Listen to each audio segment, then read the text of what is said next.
ਆਸ਼ਕ ਸ੍ਰੀ ਹਰਿ ਰਾਇ ਨਮੋ ਕਰ ਜੋਰੀ। ਨਮੋ ਕਰ ਜੋਰੀ। ਸ੍ਰੀ ਗੁਰੂ ਹਰਿ ਕ੍ਰਿਸ਼ਨ ਮਨਾਉ ਬਹੋਰੀ। ਤੇਗ ਬਹਾਦਰ ਪਰਮ ਕਿਰਪਾਲਾ। ਵਾਹਿਗੁਰੂ ਪਰਮੰ ਕਿਰਪਾਲਾ। ਸ੍ਰੀ ਗੁਰੂ ਗੋਬਿੰਦ ਸਿੰਘ ਬੇਸਾਲਾ। ਤਰੋਂ ਤਰਾ ਤਰ ਪੁੰਨ ਪੁੰਨ ਸੀਸ। ਸੀਸਾ ਭਗ ਪੁੰਨ ਪੁੰਨ ਸੀਸਾ। ਬੰਦੋ ਜੀ ਬਾਰ ਬਾਰ ਜਗਦੀਸ਼ਾ। ਰਾਮ ਅੰਮ੍ਰਿਤ ਗਿਆਨ ਹੈ। ਨਾਨਕ ਭਗਤ ਬੈਰਾਗ। ਧੰਨ ਸ੍ਰੀ ਗੁਰੂ ਗ੍ਰੰਥ ਸਾਹਿਬ ਉਦਦ। ਬੰਦੋਂ ਕਰ ਅਨੁਰਾਗ। ਏਕ ਓੰਕਾਰ ਸਤਿਗੁਰੂ ਜਿਹ ਪ੍ਰਸਾਦ ਸਚ ਹੋਏ। ਵਾਹਿਗੁਰੂ ਜੀ ਕੀ ਫਤਿਹ। ਬਿਘਨ ਬਿਨਾਸਨ ਸੋਏ। ਵਾਹਿਗੁਰੂ ਜੀ ਕੀ ਫਤਿਹ। ਬਿਘਨ ਬਿਨਾਸਨ ਸੋਏ। सिद्ध साधुओं को बात ऐसी कार चाहिए। जो ऊंचो सब जान नीचो आप मान कीजिए। हो ही ज्ञानी ध्यानी वड गुणी हो सुजानी। जो ऐसे मन मानी सो त्याग मत दीजिए।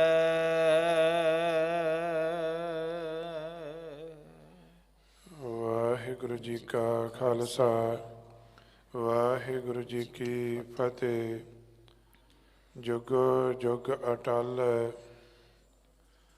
ਦਸਾਂ ਪਾਤਸ਼ਾਹੀਆਂ ਦੀ ਪ੍ਰਤੱਖ ਜੋਤ ਸਾਹਿਬ ਸ੍ਰੀ ਗੁਰੂ ਗ੍ਰੰਥ ਸਾਹਿਬ ਮਹਾਰਾਜ ਜੀਆਂ ਦੀ ਪਵਿੱਤਰ ਹਜ਼ੂਰੀ ਵਿੱਚ ਜੁੜ ਬੈਠੀ ਗੁਰੂ ਪਿਆਰੀ ਗੁਰੂ ਸਵਾਰੀ ਸਾਧ ਸੰਗਤ ਜੀ, ਵੱਡੇ ਭਾਗ ਹਨ। ਅਸ਼ਟਮ ਬਲਬੀਰਾ ਬਾਲਾ ਪ੍ਰੀਤਮ ਸ਼੍ਰੀ ਗੁਰੂ ਹਰਿਕ੍ਰਿਸ਼ਨ ਸਾਹਿਬ ਮਹਾਰਾਜ ਜੀਆਂ ਦੇ ਪਵਿੱਤਰ ਅਸਥਾਨ ਗੁਰਦੁਆਰਾ ਸ੍ਰੀ ਬੰਗਲਾ ਸਾਹਿਬ ਜੀ ਦੇ ਦਰਸ਼ਨ, ਸਤਿਗੁਰਾਂ ਦੇ ਪਾਵਨ ਸਥਾਨ ਨਾਲ ਜੁੜਨ ਦਾ ਸੁਭਾਗ ਪ੍ਰਾਪਤ ਹੋਇਆ, ਜਿੱਥੇ ਆਪ ਜੀਆਂ ਨੇ ਬੜੇ ਪਿਆਰ ਸਹਿਤ ਸਤਿਗੁਰਾਂ ਦੀ ਹਜ਼ੂਰੀ ਦਾ ਆਨੰਦ ਮਾਣਦਿਆਂ ਰੱਬੀ ਬਾਣੀ ਦੇ ਕੀਰਤਨ ਦਾ ਆਨੰਦ ਮਾਣਿਆ ਹੈ। ਉੱਥੇ ਹੀ ਹੁਣ ਸਮਾਂ ਹੈ ਗੁਰ ਇਤਿਹਾਸ ਦੀ ਵਿਚਾਰ ਦਾ। ਸਤਿਗੁਰਾਂ ਦੇ ਇਸ ਪਾਵਨ ਸਥਾਨ 'ਤੇ ਮੈਂ ਮੂਰਖ ਕੀ ਕੇਤਕ ਬਾਤ ਹੈ। ਕੋਟ ਪਰਾਦੀ ਤਰਿਆ ਰੇ, ਗੁਰੂ ਨਾਨਕ ਜਿਨ ਸੁਣਿਆ ਪੇਖਿਆ। ਸੇ ਫਿਰ ਗਰਭਾਸ ਨਾ ਭਰਿਆ ਰੇ। ਐਸੀਆਂ ਅਜ਼ਮਤਾਂ ਦੇ ਪਾਤਸ਼ਾਹ ਜਾਹਰ ਪੀਰ ਜਗਤ ਗੁਰੂ ਬਾਬਾ ਦਾ ਇਤਿਹਾਸ ਚੱਲ ਰਿਹਾ ਹੈ। ਪ੍ਰਸੰਗ ਆਪ ਜੀਆਂ ਨੇ ਜੋ ਬੜੇ ਪਿਆਰ ਸਹਿਤ ਸਰਵਣ ਕੀਤਾ ਹੈ, ਧੰਨ ਗੁਰੂ ਨਾਨਕ ਦੇਵ ਮਹਾਰਾਜ ਸੱਚੇ ਪਾਤਸ਼ਾਹ ਜੀਆਂ ਦੀ ਜੋ ਸਿੱਧਾਂ ਦੇ ਨਾਲ ਜੋਗੀਆਂ ਦੇ ਨਾਲ ਵਿਚਾਰ ਹੋਈ ਹੈ, ਉਹਨਾਂ ਗੋਸ਼ਟਾਂ ਦਾ ਹੈ ਜਿਨ੍ਹਾਂ ਦਾ ਜ਼ਿਕਰ ਸਾਨੂੰ ਗੁਰਬਾਣੀ ਵਿੱਚ ਜਪਜੀ ਸਾਹਿਬ ਜੀ ਦੀ ਬਾਣੀ ਅਤੇ ਖਾਸ ਕਰਕੇ ਸਿੱਧ ਗੋਸ਼ਟ ਦੀ ਬਾਣੀ ਜੋ ਹੈ ਉਸ ਵਿੱਚ ਸਾਰਾ ਜ਼ਿਕਰ ਮਿਲਦਾ ਹੈ। ਪਰ ਉੱਥੇ ਹੀ ਨਾਲ ਅੱਜ ਅਸੀਂ ਜਿੱਥੇ ਇਹ ਪਾਵਨ ਦਿਨ ਜਿਹੜੇ ਨੇ ਸਿੱਖ ਕੌਮ ਦੇ ਅੰਦਰ ਬਹੁਤ ਵੱਡੀ ਮਹੱਤਤਾ ਰੱਖਦੇ ਨੇ, ਕਿਉਂਕਿ ਇਹਨਾਂ ਦਿਨਾਂ ਦੇ ਅੰਦਰ ਸਿੱਖ ਕੌਮ ਨੇ ਆਪਣਾ ਬਹੁਤ ਵੱਡਾ ਇੱਕ ਸਰਮਾਇਆ ਜਿਹੜਾ ਹੈ ਉਹ ਸ਼ਹੀਦਾਂ ਦੇ ਰੂਪ ਵਿੱਚ ਪ੍ਰਾਪਤ ਕੀਤਾ ਕਿ ਬੇਅੰਤ ਸ਼ਹਾਦਤਾਂ ਜਿਹੜੀਆਂ ਨੇ, ਜਿੱਥੇ ਆਪਾਂ ਇਹਨਾਂ ਸ਼ਹਾਦਤਾਂ ਦੇ ਵਿੱਚ ਸਾਹਿਬਜ਼ਾਦਾ ਬਾਬਾ ਅਜੀਤ ਸਿੰਘ, ਬਾਬਾ ਜੁਝਾਰ ਸਿੰਘ ਅਤੇ ਮਾਤਾ ਗੁਜਰ ਕੌਰ ਜੀ, ਛੋਟੇ ਸਾਹਿਬਜ਼ਾਦੇ ਬਾਬਾ ਜੋਰਾਵਰ ਸਿੰਘ, ਬਾਬਾ ਫਤਿਹ ਸਿੰਘ, ਚਮਕੌਰ ਦੇ ਹੋਰ ਬੇਅੰਤ ਸਿੰਘ, ਜਿਨ੍ਹਾਂ ਦੀ ਗਿਣਤੀ 40 ਕੋ ਆਉਂਦੀ ਹੈ, ਜਿਨ੍ਹਾਂ ਵਿੱਚ ਭਾਈ ਸੰਗਤ ਸਿੰਘ ਜੀ, ਉਹਨਾਂ ਦੀ ਸ਼ਹਾਦਤ ਆਪਣੀ ਵੱਖਰੀ ਮਹਾਨਤਾ ਰੱਖਦੀ ਹੈ। ਇਹ ਇਸ ਤੋਂ ਬਾਅਦ ਬੀਬੀ ਹਰਸਰਨ ਕੌਰ ਜੀ ਦੀ ਸ਼ਹਾਦਤ ਵੀ ਅਨੋਖੀ ਸ਼ਹਾਦਤ ਹੈ, ਜਿਨ੍ਹੇ ਕਿ ਆਪਣੇ ਵੀਰਾਂ ਦੇ, ਆਪਣੇ ਭਰਾਵਾਂ ਦੇ ਸਰੀਰਾਂ ਨੂੰ ਪਛਾਣ ਕੇ ਉਹਨਾਂ ਦੀ ਅੰਤਮ ਰਸਮਾਂ ਦੀ ਸੇਵਾ ਨਿਭਾਈ ਹੈ। ਅੰਤ ਆਪ ਵੀ ਉਹਨਾਂ ਨੇ ਕੁਰਬਾਨੀ ਹੋਈ, ਉਹਨਾਂ ਦੀ ਸ਼ਹਾਦਤ ਹੋਈ। ਸੋ ਹਰ ਕੌਮ ਦਾ ਜਿਹੜਾ ਸਰਮਾਇਆ ਹੁੰਦਾ ਹੈ, ਜੋ ਮਲਕੀਅਤ ਹੁੰਦੀ ਹੈ, ਉਸ ਕੌਮ ਦੇ ਸ਼ਹੀਦ ਹੁੰਦੇ ਨੇ। ਜਦੋਂ ਆਪਾਂ ਆਪਣੇ ਸਰਮਾਏ ਦਾ ਪੱਖ ਦੇਖਾਂਗੇ ਤੇ ਇਸ ਦੁਨੀਆ ਦੇ ਅੰਦਰ ਇੱਕ ਨਵੇਕਲੀ ਅਨੋਖੀ ਇਹੀ ਕੌਮ ਹੈ ਜਿਸ ਨੇ ਇੰਨੀ ਵੱਡੀ ਗਿਣਤੀ ਵਿੱਚ ਸ਼ਹੀਦ ਪੈਦਾ ਕੀਤੇ ਨੇ। ਸੰਸਾਰ ਦੇ ਧਰਮਾਂ ਦੇ ਵਿੱਚ ਤੁਸੀਂ ਪਰਉਪਕਾਰ ਕਰਨ ਵਾਲਿਆਂ ਦਾ ਜਾਂ ਆਪਣੀ ਮੱਤ ਵਾਸਤੇ, ਆਪਣੇ ਫਿਰਕੇ ਵਾਸਤੇ ਕੁਝ ਕਰਨ ਦਾ ਜ਼ਿਕਰ ਆਵੇਗਾ। ਜਦੋਂ ਸ਼ਹੀਦ ਸ਼ਬਦ ਦੇ ਨਾਲ ਆਪਾਂ ਜੁੜਾਂਗੇ, ਫਿਰ ਉਹਨਾਂ ਮਤਾਂ ਦੇ ਅੰਦਰ ਇੱਕ ਜਾਂ ਦੋ ਇੰਨੇ ਕੁ ਨਾਵਾਂ ਤੋਂ ਵੱਧ ਸਾਨੂੰ ਨਜ਼ਰ ਨਹੀਂ ਆਉਣਗੇ। ਪਰ ਦੂਜੇ ਪਾਸੇ ਜਦੋਂ ਆਪਾਂ ਸਿੱਖ ਕੌਮ ਦਾ ਇਤਿਹਾਸ ਪੜ੍ਹਾਂਗੇ, ਬੇਸ਼ੱਕ ਇਸ ਇਤਿਹਾਸ ਨੂੰ ਲਿਖਣ ਵਿੱਚ ਸਾਡੀ ਕੌਮ ਵੱਲੋਂ ਬਹੁਤ ਵੱਡੀ ਕਮਜ਼ੋਰੀ ਰਹੀ ਹੈ ਕਿ ਅਸੀਂ ਆਪਣੇ ਇਤਿਹਾਸ ਨੂੰ ਆਪ ਨਹੀਂ ਲਿਖਿਆ। ਜਿਹੜੇ ਸਾਨੂੰ ਸਰੋਤ ਮਿਲਦੇ ਨੇ, ਉਹਨਾਂ ਦਾ ਮੁੱਢ ਜਿਹੜਾ ਸਾਡੇ ਵਿਰੋਧੀਆਂ ਨੇ ਜਾਂ ਦੂਸਰੇ ਮਤਾਂ ਵਾਲਿਆਂ ਨੇ ਇਸ ਇਤਿਹਾਸ ਨੂੰ ਲਿਖਿਆ ਹੈ। ਪਰ ਇੱਕ ਗੱਲ ਜ਼ਰੂਰ ਸਾਹਮਣੇ ਆਉਂਦੀ ਹੈ, ਭਾਵੇਂ ਉਹਨਾਂ ਦੇ ਅੰਦਰ ਧਾਰਮਿਕ ਕੱਟੜਤਾ ਸੀ, ਭਾਵੇਂ ਉਹਨਾਂ ਦੇ ਅੰਦਰ ਧਾਰਮਿਕ ਸੰਕੀਰਨਤਾ ਸੀ, ਬੇਸ਼ੱਕ ਉਹਨਾਂ ਨੇ ਸਿੱਖਾਂ ਨੂੰ ਗਲਤ ਲਫ਼ਜ਼ਾਂ ਦੇ ਨਾਲ ਲਿਖਣਾ ਕੀਤਾ, ਪਰ ਉਹ ਇਹਨਾਂ ਦੇ ਬਹਾਦਰੀ ਦੇ ਗੁਣਾਂ ਤੋਂ, ਇਹਨਾਂ ਦੇ ਸਲੀਕੇ ਤੋਂ, ਇਹਨਾਂ ਦੇ ਜਤ ਸੱਤ ਤੇ ਪਹਿਰਾ ਦੇਣ ਵਾਲੇ ਸਿਧਾਂਤਾਂ ਤੋਂ ਉਹ ਵੀ ਲਿਖਣ ਤੋਂ ਪਿੱਛੇ ਨਹੀਂ ਰਹਿ ਸਕੇ।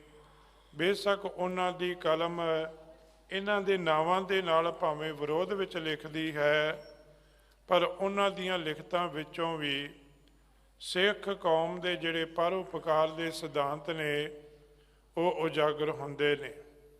ਭਾਈ ਇਤਿਹਾਸ ਵਿੱਚ ਉਹੀ ਕੌਮਾਂ ਜਿਉਂਦੀਆਂ ਰਹਿੰਦੀਆਂ ਨੇ ਜਿਹੜੀਆਂ ਆਪਣੇ ਸ਼ਹੀਦਾਂ ਦੇ, ਆਪਣੇ ਉਹਨਾਂ ਜਿਨ੍ਹਾਂ ਸੱਚ ਵਾਸਤੇ, ਮਨੁੱਖਤਾ ਵਾਸਤੇ, ਪੰਥ ਵਾਸਤੇ ਕੁਰਬਾਨੀਆਂ ਕੀਤੀਆਂ, ਜਿਹੜੇ ਉਹਨਾਂ ਦੇ ਇਤਿਹਾਸ ਨੂੰ ਚੇਤੇ ਰੱਖਦੀਆਂ ਨੇ। ਸੰਸਾਰ ਦੇ ਉੱਪਰ ਕਿਸੇ ਕੌਮ ਕੋਲ ਇੱਕ ਇੱਕ ਸ਼ਹੀਦ ਦੀ ਗੱਲ ਆਉਂਦੀ, ਪਰ ਜਦੋਂ ਅਸੀਂ ਉਹਨਾਂ ਦੇ ਧਰਮ ਦਾ ਪ੍ਰਚਾਰ ਦੇਖਦੇ ਹਾਂ, ਉਹ ਸਿਖਰਾਂ 'ਤੇ ਸਾਨੂੰ ਨਜ਼ਰ ਆਉਂਦਾ। ਪਰ ਇਸ ਪੱਖੋਂ ਅਸੀਂ ਅਜੇ ਬਹੁਤ ਪਿੱਛੇ ਹਾਂ ਕਿ ਅਸੀਂ ਗੁਰੂ ਗ੍ਰੰਥ ਸਾਹਿਬ ਜੀ ਦੇ ਵਿੱਚ ਦਿੱਤੇ ਹੋਏ ਸਿਧਾਂਤਾਂ ਨੂੰ ਅਤੇ ਗੁਰੂ ਕੇ ਸਿੱਖਾਂ ਵੱਲੋਂ ਪਰ ਉਪਕਾਰ ਵਾਸਤੇ ਕੀਤੀਆਂ ਹੋਈਆਂ ਕੁਰਬਾਨੀਆਂ ਦਾ ਅਸਲੀ ਤੱਥ, ਅਸਲ ਇਤਿਹਾਸ ਜਿਹੜਾ ਹੈ, ਆਪਣੇ ਬੱਚਿਆਂ ਨੂੰ ਦੱਸਣ ਤੋਂ ਅਸਮਰੱਥ ਹਾਂ। ਬੇਸ਼ੱਕ ਜਦੋਂ ਆਪਾਂ ਵਰਲਡ ਦੀਆਂ ਕੰਟਰੀਆਂ ਦੀ ਗੱਲ ਕਰਾਂਗੇ, ਉੱਥੇ ਵੱਡੇ ਵੱਡੇ ਦੇਸ਼ਾਂ ਦੇ ਵਿੱਚ ਗੁਰੂ ਨਾਨਕ ਘਰ ਦੇ ਸਿੱਖਾਂ ਦਾ, ਇੱਥੋਂ ਦੇ ਬਾਬਾ ਬੰਦਾ ਸਿੰਘ ਬਹਾਦਰ ਵਰਗੇ ਯੋਧਿਆਂ ਦਾ ਇਤਿਹਾਸ ਉਹ ਆਪਣੀਆਂ ਸਕੂਲਾਂ ਦੀਆਂ ਕਿਤਾਬਾਂ ਵਿੱਚ ਆਪਣੇ ਬੱਚਿਆਂ ਨੂੰ ਪੜ੍ਹਾਉਂਦੇ ਨੇ। ਬੇਸ਼ੱਕ ਅਸੀਂ ਇਸ ਪੱਖੋਂ ਬਹੁਤ ਦੂਰ ਹਾਂ, ਭਾਵ ਕਿ ਇੱਥੇ ਇਸ ਵਿਸ਼ੇ 'ਤੇ ਕੰਮ ਨਹੀਂ ਕੀਤਾ ਗਿਆ ਕਿ ਜਿਨ੍ਹਾਂ ਨੇ ਸੰਸਾਰ ਵਿੱਚ ਰਹਿ ਕੇ ਮਿਹਨਤ ਮੁਸ਼ੱਕਤ ਕਰਦਿਆਂ ਕੁਰਬਾਨੀਆਂ ਕੀਤੀਆਂ ਸਰਬੱਤ ਦੇ ਭਲੇ ਵਾਸਤੇ, ਉਹਨਾਂ ਦੇ ਇਤਿਹਾਸ ਨੂੰ ਸਾਂਭਣ ਤੋਂ, ਲਿਖਣ ਤੋਂ, ਜਾਂ ਆਪਣੇ ਬੱਚਿਆਂ ਨੂੰ, ਇਸ ਦੇਸ਼ ਦੇ ਬੱਚਿਆਂ ਨੂੰ ਪੜ੍ਹਾਉਣ ਤੋਂ ਅਸਮਰੱਥ ਹਾਂ। ਉਹਦਾ ਕਾਰਨ ਇਹ ਹੈ ਕਿ ਸਾਡੇ ਅੰਦਰ ਇੱਕ ਸੌੜੀ ਸੋਚ ਹੈ, ਜਿਸ ਦੇ ਅਧੀਨ ਅਸੀਂ ਸਾਰਾ ਕੁਝ ਸਮਝਦਿਆਂ ਹੋਇਆਂ ਵੀ, ਦੁਨੀਆ ਦੇ ਲੋਕਾਂ ਦੇ ਬੋਲਾਂ ਨੂੰ ਵੀ ਸਮਝਦਿਆਂ ਹੋਇਆਂ ਅਸੀਂ ਦਰਕਿਨਾਰਾ ਕਰਦੇ ਹਾਂ। ਪਰ ਉਹ ਦਿਨ ਸਮਾਂ ਦੂਰ ਨਹੀਂ ਜਦੋਂ ਤੁਹਾਨੂੰ ਸਮਝਣ ਵਾਸਤੇ ਵਰਲਡ ਦੀਆਂ ਕੰਟਰੀਆਂ ਉਤਾਵਲੀਆਂ ਹੋਣਗੀਆਂ, ਕਿਉਂਕਿ ਤੁਹਾਡਾ ਇਤਿਹਾਸ ਐਸਾ ਆ। ਤੁਸੀਂ ਦੇਖੋਗੇ ਜਿੱਥੇ ਜਿੱਥੇ ਗੁਰੂ ਨਾਨਕ ਨਾਮ ਲੇਵਾ ਸਿੱਖ ਦੇਸ਼ਾਂ ਵਿਦੇਸ਼ਾਂ ਦੇ ਵਿੱਚ ਗਿਆ, ਉੱਥੋਂ ਦੇ ਲੋਕਾਂ ਨੇ ਜਦੋਂ ਉਹਨਾਂ ਦਾ ਜੀਵਨ ਸਮਝਿਆ, ਜੋ ਉਹਨਾਂ ਦਾ ਗੁਰੂ 'ਤੇ ਭਰੋਸਾ ਸਮਝਿਆ, ਜੋ ਉਹਨਾਂ ਦੀ ਇਮਾਨਦਾਰੀ ਨੂੰ ਸਮਝਿਆ, ਉਹਨਾਂ ਨੇ ਵੱਡੇ ਵੱਡੇ ਅਹੁਦੇ ਦੇ ਕੇ ਨਵਾਜਿਆ। ਔਰ ਉਹ ਆਪਣੀ ਲਿਸਟ ਦੇ ਵਿੱਚ ਵੀ ਤੁਹਾਡੇ ਗੁਰੂ ਦੇ ਸਿੱਖਾਂ ਦਾ ਮਾਣ ਕਰਦੇ ਨੇ, ਆਖਦੇ ਨੇ ਇਮਾਨਦਾਰੀ ਦੇਖਣੀ ਹੋਵੇ ਤੇ ਇਹ ਗੁਰੂ ਨਾਨਕ ਸਾਹਿਬ ਮਹਾਰਾਜ ਜੀ ਦੇ ਘਰ ਦੇ ਪੈਰੋਕਾਰਾਂ ਦੀ ਜਾਂ ਇਸ ਦੇ ਸਿਧਾਂਤ 'ਤੇ ਚੱਲਣ ਵਾਲਿਆਂ ਦੇ ਜੀਵਨ ਵਿੱਚ ਹੈ। ਉਹ ਤੁਹਾਨੂੰ ਇੰਨਾ ਮਾਣ ਦਿੰਦੇ ਨੇ। ਕਦੇ ਲੋੜ ਹੈ ਸਾਡੇ ਇਸ ਦੇਸ਼ ਵਿੱਚ ਵੀ ਇਸ ਸਿਧਾਂਤ ਨੂੰ ਸਮਝਿਆ ਜਾਵੇ, ਭਾਵੇਂ ਕਿ ਜ਼ਮੀਨੀ ਤੌਰ 'ਤੇ ਅੱਜ ਦੁਨੀਆ ਸਮਝ ਰਹੀ ਹੈ। ਅੱਜ ਆਪਾਂ ਦੇਖਦੇ ਜਿੰਨਾ ਆਪਾਂ ਇੱਕ ਦੂਸਰੇ ਦੇ ਅੰਦਰ ਪਹਿਲੋਂ ਨਫ਼ਰਤ ਸੀ, ਈਰਖਾ ਸੀ, ਅੱਜ ਜਦੋਂ ਉਹਨਾਂ ਦੇ ਉਪਕਾਰ ਨੂੰ ਦੇਖਿਆ, ਉਹਨਾਂ ਦੇ ਜੀਵਨ ਨੂੰ ਦੇਖਿਆ, ਅੱਜ ਉਹ ਨਫ਼ਰਤ ਦੀਆਂ ਗੱਲਾਂ ਖਤਮ ਕਰਕੇ ਇੱਕ ਦੂਸਰੇ ਨਾਲ ਜੁੜ ਕੇ ਬੈਠਣ ਦਾ ਸੁਭਾਗ ਪ੍ਰਾਪਤ ਹੋ ਰਿਹਾ। ਸੋ ਆਓ ਧੰਨ ਗੁਰੂ ਨਾਨਕ ਦੇਵ ਮਹਾਰਾਜ ਜੀ ਦੇ ਪਵਿੱਤਰ ਇਤਿਹਾਸ ਨਾਲ ਜੁੜਨਾ ਕਰੀਏ ਕਿ ਧੰਨ ਗੁਰੂ ਨਾਨਕ ਦੇਵ ਮਹਾਰਾਜ ਜੀ ਜਿਨ੍ਹਾਂ ਦੇ ਉਪਦੇਸ਼ਾਂ ਨਾਲ, ਜਿਨ੍ਹਾਂ ਦੀ ਸਿੱਖਿਆ ਦੇ ਨਾਲ ਜੋਗੀ ਲੋਕਾਂ ਨੇ ਵੀ, ਸਿੱਧਾਂ ਨੇ ਵੀ ਇਹ ਬਚਨ ਕਹੇ ਸੀ, ਧੰਨ ਨਾਨਕ ਤੇਰੀ ਵੱਡੀ ਕਮਾਈ। ਕਿਤੇ ਅੱਜ ਦੇ ਸ਼ਾਸਨਕਾਰਾਂ ਨੂੰ ਵੀ ਸਮਝ ਲੱਗ ਜਾਵੇ, ਜਿਵੇਂ ਬਾਬਰ ਨੂੰ ਲੱਗੀ, ਜਿਵੇਂ ਹਮਾਯੂ ਨੂੰ ਲੱਗੀ, ਜਿਵੇਂ ਅਕਬਰ ਵਰਗਿਆਂ ਨੂੰ ਲੱਗੀ, ਜਿਵੇਂ ਜਹਾਂਗੀਰ ਨੂੰ ਸਮਝ ਲੱਗੀ, ਜਿਵੇਂ ਅਖੀਰ 'ਤੇ ਆ ਕੇ ਕਦੇ ਉਹ ਔਰੰਗਜ਼ੇਬ ਵਰਗੇ ਵੀ ਸਮਝਦੇ ਨੇ ਕਿ ਇਸ ਮੱਤ ਦੇ ਵਰਗਾ ਕੋਈ ਹੋਰ ਨਹੀਂ। ਸੋ ਲੋੜ ਹੈ ਸਤਿਗੁਰੂ ਜੀ ਕਿਰਪਾ ਕਰਨ, ਸਮਤ ਬਖਸ਼ਣ, ਔਰ ਦੁਨੀਆ ਦੇ ਅੰਦਰ ਗੁਰੂ ਨਾਨਕ ਦੇ ਘਰ ਦੇ ਜਿਹੜੇ ਖਾਲਸੇ ਕੇ ਬੋਲ ਬਾਲੇ ਹੋਣ, ਇਹ ਸਾਡੇ ਸਿਧਾਂਤਾਂ ਕਰਕੇ, ਸਾਡੇ ਜੀਵਨ ਕਰਕੇ ਬੋਲ ਬਾਲੇ ਹੋਣ।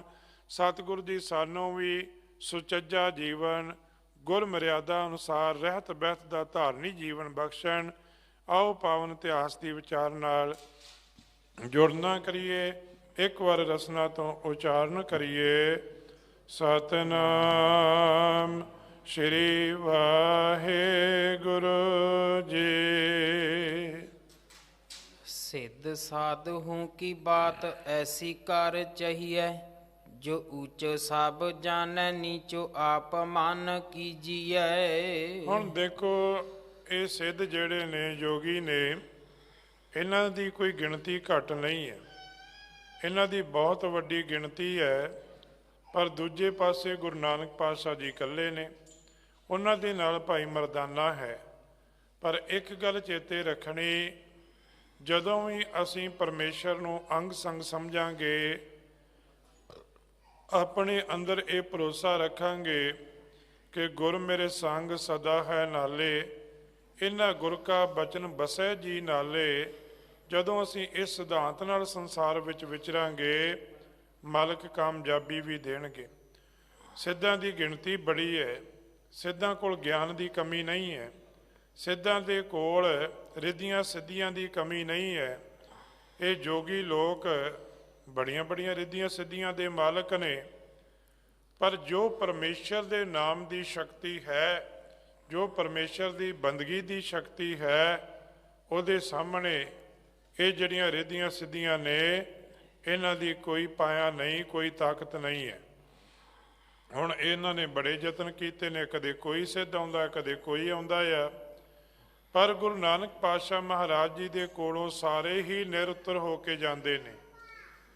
ਜਿਹੜੇ ਨਿਰਉੱਤਰ ਹੁੰਦੇ ਨੇ ਉਹਨਾਂ ਵਿੱਚੋਂ ਕਈ ਤੇ ਸਮਝ ਜਾਂਦੇ ਨੇ ਕਿ ਇਹ ਧੰਨ ਗੁਰੂ ਨਾਨਕ ਦੇਵ ਮਹਾਰਾਜ ਜੀ ਜਾਹਰ ਪੀਰ ਜਗਤ ਗੁਰੂ ਬਾਬਾ ਨੇ, ਇਹਨਾਂ ਨੂੰ ਕੋਈ ਹਰਾਉਣ ਵਾਲਾ ਨਹੀਂ ਪੈਦਾ ਹੋਇਆ, ਨਾ ਹੋਵੇਗਾ। ਪਰ ਜਿਹੜੇ ਕਈ ਈਰਖਾਲੂ ਹੁੰਦੇ ਨੇ, ਜਿਨ੍ਹਾਂ ਦੇ ਅੰਦਰ ਈਰਖਾ ਭਰੀ ਹੁੰਦੀ ਹੈ, ਨਫ਼ਰਤ ਭਰੀ ਹੁੰਦੀ ਹੈ, ਉਹ ਇਸ ਗੱਲ ਨੂੰ ਨਹੀਂ ਸਮਝ ਰਹੇ। ਇੱਥੋਂ ਤੱਕ ਕਿ ਇਹਨਾਂ ਦਾ ਮੁਖੀ ਜਿਹੜਾ ਗੋਰਖ ਹੈ, ਉਹਦਾ ਬਾਰ-ਬਾਰ ਆਪਣੇ ਚੇਲਿਆਂ ਨੂੰ ਭੇਜਣਾ ਤੇ ਬਾਰ-ਬਾਰ ਚੇਲਿਆਂ ਦਾ ਨਿਰਉੱਤਰ ਹੋ ਕੇ ਆਉਣਾ ਇਸ ਗੱਲ ਦਾ ਪ੍ਰਤੀਕ ਹੈ ਕਿ ਇਹਦੇ ਅੰਦਰ ਕਿੰਨੀ ਨਫ਼ਰਤ ਹੋਵੇਗੀ, ਇਹਦੇ ਅੰਦਰ ਕਿੰਨੀ ਵੱਡੀ ਈਰਖਾ ਬਣੀ ਹੋਵੇਗੀ। ਤੇ ਜਦੋਂ ਸਾਰੇ ਪਾਸੇ ਹਾਰ ਜਾਂਦਾ ਆ, ਫਿਰ ਇਹਦੇ ਅੰਦਰ ਇੱਕ ਗੱਲ ਜ਼ਰੂਰ ਹੈ, ਕਿਵੇਂ ਦਰਸ਼ਨ ਲੇਵੈ ਬਾਲਾ, ਕਿ ਇਹ ਸਾਡਾ ਮਤ ਕਿਵੇਂ ਧਾਰਨ ਕਰ ਲਵੇ। ਜਿਵੇਂ ਔਰੰਗਜ਼ੇਬ ਦੀ ਇੱਕ ਬਿਰਤੀ ਸੀ ਨਾ, ਜਿਹੜਾ ਕੋਈ ਆਲਮ ਜਾਂ ਫਾਜ਼ਲ ਕੋਈ ਵਿਦਵਾਨ ਨੂੰ ਦੇਖਦਾ ਸੀ, ਭਾਈ ਨੰਦ ਲਾਲ ਵਰਗਿਆਂ ਨੂੰ ਵੀ ਆਖਦਾ ਸੀ ਇਹ ਕਾਫਰ ਨਹੀਂ ਹੋਣਾ ਚਾਹੀਦਾ, ਸਾਡੇ ਧਰਮ ਵਿੱਚ ਹੋਣਾ ਚਾਹੀਦਾ। ਇੱਕ ਬਿਰਤੀ ਬਣੀ ਆਈ ਹੈ। ਦੇਖੋ, ਕੋਈ ਆਪਣੇ ਪਿਆਰ ਦੇ ਨਾਲ ਕਿਸੇ ਸਿਧਾਂਤਾਂ ਤੋਂ ਪ੍ਰਭਾਵਿਤ ਹੋ ਕੇ ਕੋਈ ਮਤ ਧਾਰਨ ਕਰੇ, ਕੋਈ ਇਤਰਾਜ਼ ਨਹੀਂ ਹੈ। ਪਰ ਕਿਸੇ ਨੂੰ ਜ਼ਬਰਦਸਤੀ ਡਰ ਦੇ ਕੇ, ਭੈ ਦੇ ਕੇ ਔਰ ਉਹਨੂੰ ਲਾਲਚ ਦੇ ਕੇ, ਉਹਦੀ ਮਜਬੂਰੀ ਬਣਾ ਕੇ ਕਿਸੇ ਨੂੰ ਆਪਣੇ ਧਰਮ ਵਿੱਚ ਲਿਆਉਣਾ, ਇਹ ਗੁਰੂ ਨਾਨਕ ਦੇ ਘਰ ਦਾ ਸਿਧਾਂਤ ਨਹੀਂ ਹੈ। ਇਹ ਸਿਧਾਂਤ ਤੇ ਭਾਈ ਉਹਨਾਂ ਰੱਬੀ ਪਿਆਰਿਆਂ ਦੇ ਇਸ ਜੀਵਨ ਤੇ ਟਿਕਿਆ ਆ ਕਿ ਜੋ ਤੋ ਪ੍ਰੇਮ ਖੇਲਣ ਕਾ ਚਾਓ, ਸਿਰ ਧਰ ਤਲੀ, ਗਲੀ ਮੇਰੀ ਆਵਤ ਮਾਰਗ ਪੈਰ ਧਰੀਜੈ, ਸਿਰ ਦੀਜੈ ਕਾਣ ਨਾ ਕੀਜੈ। ਤੇ ਉਹਨਾਂ ਦੇ ਜੀਵਨ ਤੇ ਟਿਕਿਆ ਹੋਇਆ ਆ। ਇਹ ਪ੍ਰੇਮ ਇਸ ਲਈ ਇੰਨੀਆਂ ਵੱਡੀਆਂ ਕੁਰਬਾਨੀਆਂ ਕੀਤੀਆਂ, ਇੰਨੇ ਵੱਡੇ ਸਾਕੇ ਹੋਏ ਨੇ। ਧੰਨ ਗੁਰੂ ਨਾਨਕ ਦੇਵ ਮਹਾਰਾਜ ਸੱਚੇ ਪਾਤਸ਼ਾਹ ਜੀ ਦੇ ਬਾਰੇ ਹੁਣ ਜਦੋਂ ਸਿੱਧਾਂ ਵਿੱਚ ਵਿਚਾਰ ਛਿੜੀ ਹੈ, ਕਿਉਂਕਿ ਜਿਹੜਾ ਵੀ ਵਿਚਾਰਵਾਨ ਹੋਏਗਾ ਨਾ, ਉਹ ਅਸਲੀ ਤੱਥਾਂ ਨੂੰ ਦੇਖੇਗਾ। ਪਰ ਜਿਹਨੇ ਈਰਖਾ ਨੇ ਦੇਖਣਾ ਆ, ਬਾਹਰੋਂ ਹੀ ਦੇਖਣਾ ਆ, ਉਹਨੂੰ ਇਹ ਮਾੜਾ ਵੀ ਨਜ਼ਰ ਆਉਂਦਾ ਆ। ਹੁਣ ਇਹਨਾਂ ਦੇ ਵਿੱਚੋਂ ਜਿਹੜੇ ਅਸਲੀ ਸਿੱਧ ਸੀ, ਸਾਰੇ ਜਿਹੜੇ ਨੇ ਉਹ ਮਾੜੇ ਨਹੀਂ ਨੇ। ਅਸੀਂ ਇਹ ਨਹੀਂ ਕਹਿ ਸਕਦੇ ਕਿ ਸਾਰੀ ਦੁਨੀਆ ਹੀ ਮਾੜੀ ਨਹੀਂ। ਭਾਈ, ਸਾਰੀ ਦੁਨੀਆ ਮਾੜੀ ਨਹੀਂ ਹੈ। ਧੰਨ ਗੁਰੂ ਨਾਨਕ ਦੇਵ ਮਹਾਰਾਜ ਜੀ ਦਾ ਸਾਰੇ ਇਹਨਾਂ ਭਗਤਾਂ ਦੀ ਬਾਣੀ ਧੰਨ ਗੁਰੂ ਅਰਜਨ ਦੇਵ ਮਹਾਰਾਜ ਜੀ ਦੁਆਰਾ ਗੁਰੂ ਗ੍ਰੰਥ ਸਾਹਿਬ ਵਿੱਚ ਦਰਜ ਕਰਨੀ ਇਸ ਗੱਲ ਦਾ ਲਖਾਇਕ ਹੈ ਕਿ ਪਰਮੇਸ਼ਰ ਦੇ ਪਿਆਰੇ ਚੰਗੇ ਪੁਰਸ਼ ਹਰ ਧਰਮ ਵਿੱਚ ਨੇ। ਧੰਨ ਗੁਰੂ ਨਾਨਕ ਦੇਵ ਮਹਾਰਾਜ ਜੀ ਬਾਰੇ ਜਦੋਂ ਵਿਚਾਰ ਕਰਦੇ ਨੇ, ਮੰਗਲਨਾਥ ਆਖਦਾ ਗੁਰੂ ਨਾਨਕ ਪਾਤਸ਼ਾਹ ਜੀ ਪਹੁੰਚੇ ਹੋਏ ਪੀਰ ਨੇ, ਉਹਨਾਂ ਨੂੰ ਆਪਾਂ ਹਰਾ ਨਹੀਂ ਸਕਦੇ। ਇਹਨੇ ਸਤਿਗੁਰਾਂ ਦੀ ਅਜ਼ਮਤ ਨੂੰ ਸਮਝਿਆ। ਹੁਣ ਦੂਜੀ ਗੱਲ ਜੋ ਗੁਰੂ ਨਾਨਕ ਪਾਤਸ਼ਾਹ ਜੀ ਨੇ ਸਮਝਾਈ ਸੀ, ਸਿੱਧ ਸਾਧੂ ਕੋ ਬਾਤ ਐਸੀ ਕਰੀ ਚਾਹੀਏ, ਜੋ ਉੱਚੈ ਸਭ ਜਾਣੇ ਨੀਚੋ ਆਪ ਮਨ ਕੀਜੀਏ। ਇਹ ਗੁਰਬਾਣੀ ਦਾ ਇੱਕ ਸਿਧਾਂਤ ਹੈ ਨਾ, ਆਪਸ ਕੋ ਜੋ ਜਾਣੈ ਨੀਚਾ ਸੋ ਗਨੀਐ ਸਭ ਤੇ ਉੱਚਾ। ਭਾਈ, ਜਿਹੜਾ ਆਪਣੇ ਆਪ ਨੂੰ ਨੀਵਾਂ ਮੰਨੇਗਾ, ਨੀਵਾਂ ਕਿਵੇਂ ਮੰਨੇਗਾ? ਨੀਵੇਂ ਹੋਣ ਦੇ ਵੀ ਕਈ ਅਰਥ ਨੇ। ਇੱਕ ਅਰਥ ਉਹ ਵੀ ਆ, ਜਿਹੜਾ ਆਪਣਾ ਸ਼ਿਕਾਰੀ ਹੈ, ਜਦੋਂ ਉਹ ਕਿਤੇ ਨਿਸ਼ਾਨਾ ਲਾਉਂਦਾ ਆ ਨਾ, ਉਹ ਵੀ ਬੜਾ ਝੁਕਦਾ ਆ, ਝੁਕ ਕੇ ਨਿਸ਼ਾਨਾ ਲਾਉਣ ਦਾ ਯਤਨ ਕਰਦਾ ਆ। ਇਹੋ ਜਿਹੇ ਨੀਵੇਂ ਤੇ ਬੜੇ ਹੁੰਦੇ ਨੇ। ਇਹੋ ਜਿਹੇ ਨੀਵੇਂ ਅੱਜ ਦੇ ਵੀ ਕਈ ਲੋਕ ਬੜੇ ਹੁੰਦੇ ਨੇ, ਪਰ ਗੁਰਮਤ ਇਹੋ ਜਿਹੇ ਨੀਵਿਆਂ ਨੂੰ ਪ੍ਰਵਾਨ ਨਹੀਂ ਕਰਦੀ।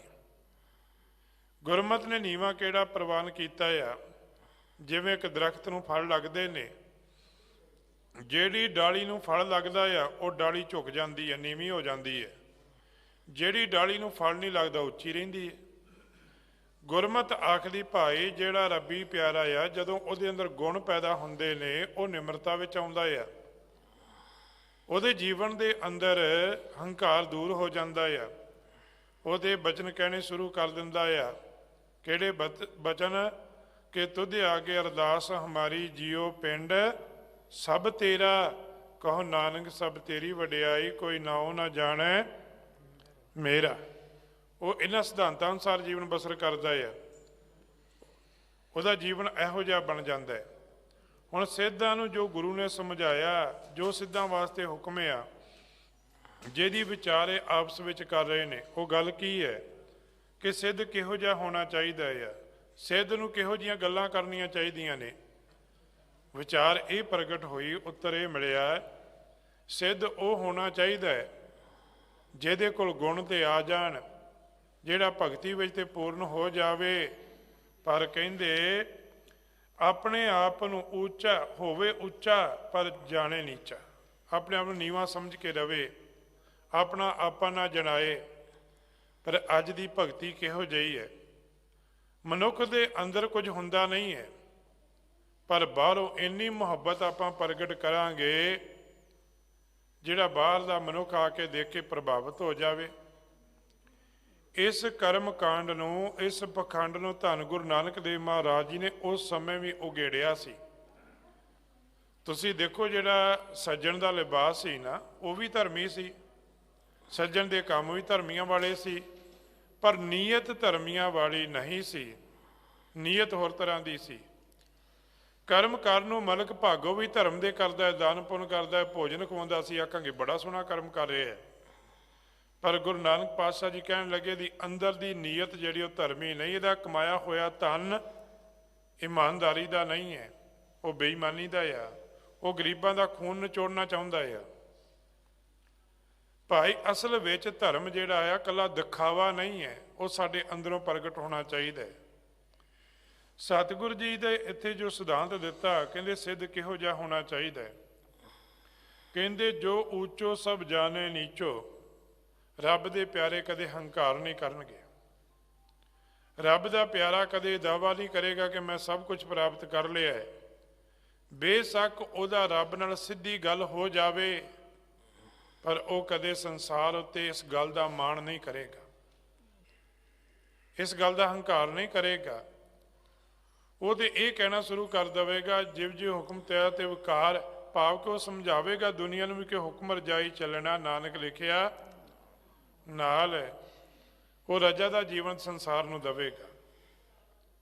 ਨਹੀਂ ਤੇ ਜੇ ਆਪਾਂ ਦੇਖੀਏ, ਇਹ ਉਹ ਰਜਾ ਦੇ ਬਾਹਰ ਕਦੇ ਵੀ ਨਹੀਂ ਜਾਂਦਾ। ਸੋ ਕਵੀ ਜੀ ਲਿਖਦੇ, ਆਪ ਮਨ ਕੀਜੀਆ, ਜਿਹੜਾ ਆਪਣਾ ਮਨ ਹੈ ਨਾ, ਇਹਨੂੰ ਨੀਵਾਂ ਕਰਨਾ ਹੈ। ਜਦੋਂ ਪਰਦਾਸ ਕਰਦੇ ਆ ਨਾ, ਉਹਦੇ ਵਿੱਚ ਇੱਕ ਬੜੇ ਸੋਹਣੇ ਪੰਥ ਨੇ ਬੋਲ ਪਾਏ ਨੇ। ਜਦੋਂ ਆਪਾਂ ਸਿੱਖਾਂ ਨੂੰ ਸਿੱਖੀ ਦਾਨ ਤੋਂ ਬਾਅਦ ਦਾ ਜ਼ਿਕਰ ਆਉਂਦਾ ਹੈ ਕਿ ਸਿੱਖਾਂ ਦਾ ਮਨ ਨੀਵਾਂ, ਮਤ ਉੱਚੀ, ਪਰ ਨਾਲ ਹੀ ਗੱਲ ਕੀ, ਮਤ ਦਾ ਰਾਖਾ ਆਪ ਵਾਹਿਗੁਰੂ, ਕਿ ਸਿੱਖ ਦਾ ਮਨ ਨੀਵਾਂ ਹੋਵੇ। ਜਦੋਂ ਸਾਡਾ ਮਨ ਨੀਵਾਂ ਹੋਵੇਗਾ ਨਾ, ਫਿਰ ਕਦੀ ਅਸੀਂ ਆਪਣੇ ਤਨ ਦਾ, ਆਪਣੇ ਧਨ ਦਾ, ਆਪਣੇ ਜੋਬਨ ਦਾ ਕਦੇ ਹੰਕਾਰ ਨਹੀਂ ਕਰਾਂਗੇ। ਜਦੋਂ ਸਾਡਾ ਮਨ ਉੱਚਾ ਹੁੰਦਾ ਆ, ਉਦੋਂ ਇਹ ਸਾਰੀਆਂ ਗੱਲਾਂ ਹੁੰਦੀਆਂ ਨੇ। ਉਦੋਂ ਮਨੁੱਖ ਕਹਿੰਦਾ ਮੈਂ ਨਾ ਹੋਵਾਂ, ਇਹ ਨਹੀਂ ਹੋ ਸਕਦਾ ਸੀ। ਭਾਈ ਡੱਲੇ ਨੂੰ ਸਾਹਿਬ ਕਮਾਲ ਨੇ ਇਹੀ ਗੱਲ ਸਮਝਾਈ ਸੀ। ਸਿੱਖ ਨੇ ਹਮੇਸ਼ਾ ਜਿਹੜੀ ਮੱਤ ਉੱਚੀ ਮੰਗਣੀ, ਮਨ ਨੀਵਾਂ ਹੀ ਰੱਖਣਾ ਹੈ। ਗੁਰੂ ਸਾਹਿਬ ਜੀ ਨੇ ਜੋ ਸਾਨੂੰ ਸਮਝਾਇਆ, ਕਵੀ ਜੀ ਲਿਖਦੇ, ਸਿੱਧ ਕਿਹੜਾ ਹੋਣਾ ਚਾਹੀਦਾ। ਭਾਈ ਪਹੁੰਚਿਆ, ਸਿੱਧ ਦਾ ਅਰਥ ਕੀ ਹੈ? ਜਿਹੜਾ ਪਰਮੇਸ਼ਰ ਨੂੰ ਪਹੁੰਚਿਆ ਹੋਇਆ, ਰੱਬ ਨਾਲ ਜੁੜਿਆ ਹੋਇਆ, ਰੱਬ ਦੀ ਭਗਤੀ ਕਰਨ ਵਾਲਾ, ਰੱਬ ਦੇ ਰਾਹ ਤੇ ਚੱਲਿਆ ਹੋਇਆ, ਉਹਦਾ ਜੀਵਨ ਇਹ ਹੋਣਾ ਚਾਹੀਦਾ ਹੈ, ਉਹਦੇ ਵਿੱਚ ਨਿਮਰਤਾ ਹੋਵੇ। ਪਰ ਇੱਕ ਗੱਲ ਇਹ ਵੀ ਹੈ, ਨਿਮਰਤਾ ਜਿਹੜੀ ਹੈ ਉਹਦੇ ਵੀ ਇੱਕ ਹੱਦ ਆ। ਧੰਨ ਗੁਰੂ ਅਰਜਨ ਦੇਵ ਮਹਾਰਾਜ ਜੀ ਨੂੰ ਸ਼ਹੀਦ ਕਰਦੇ ਨੇ ਸ਼ਾਂਤਮਈ ਰਹਿ ਕੇ।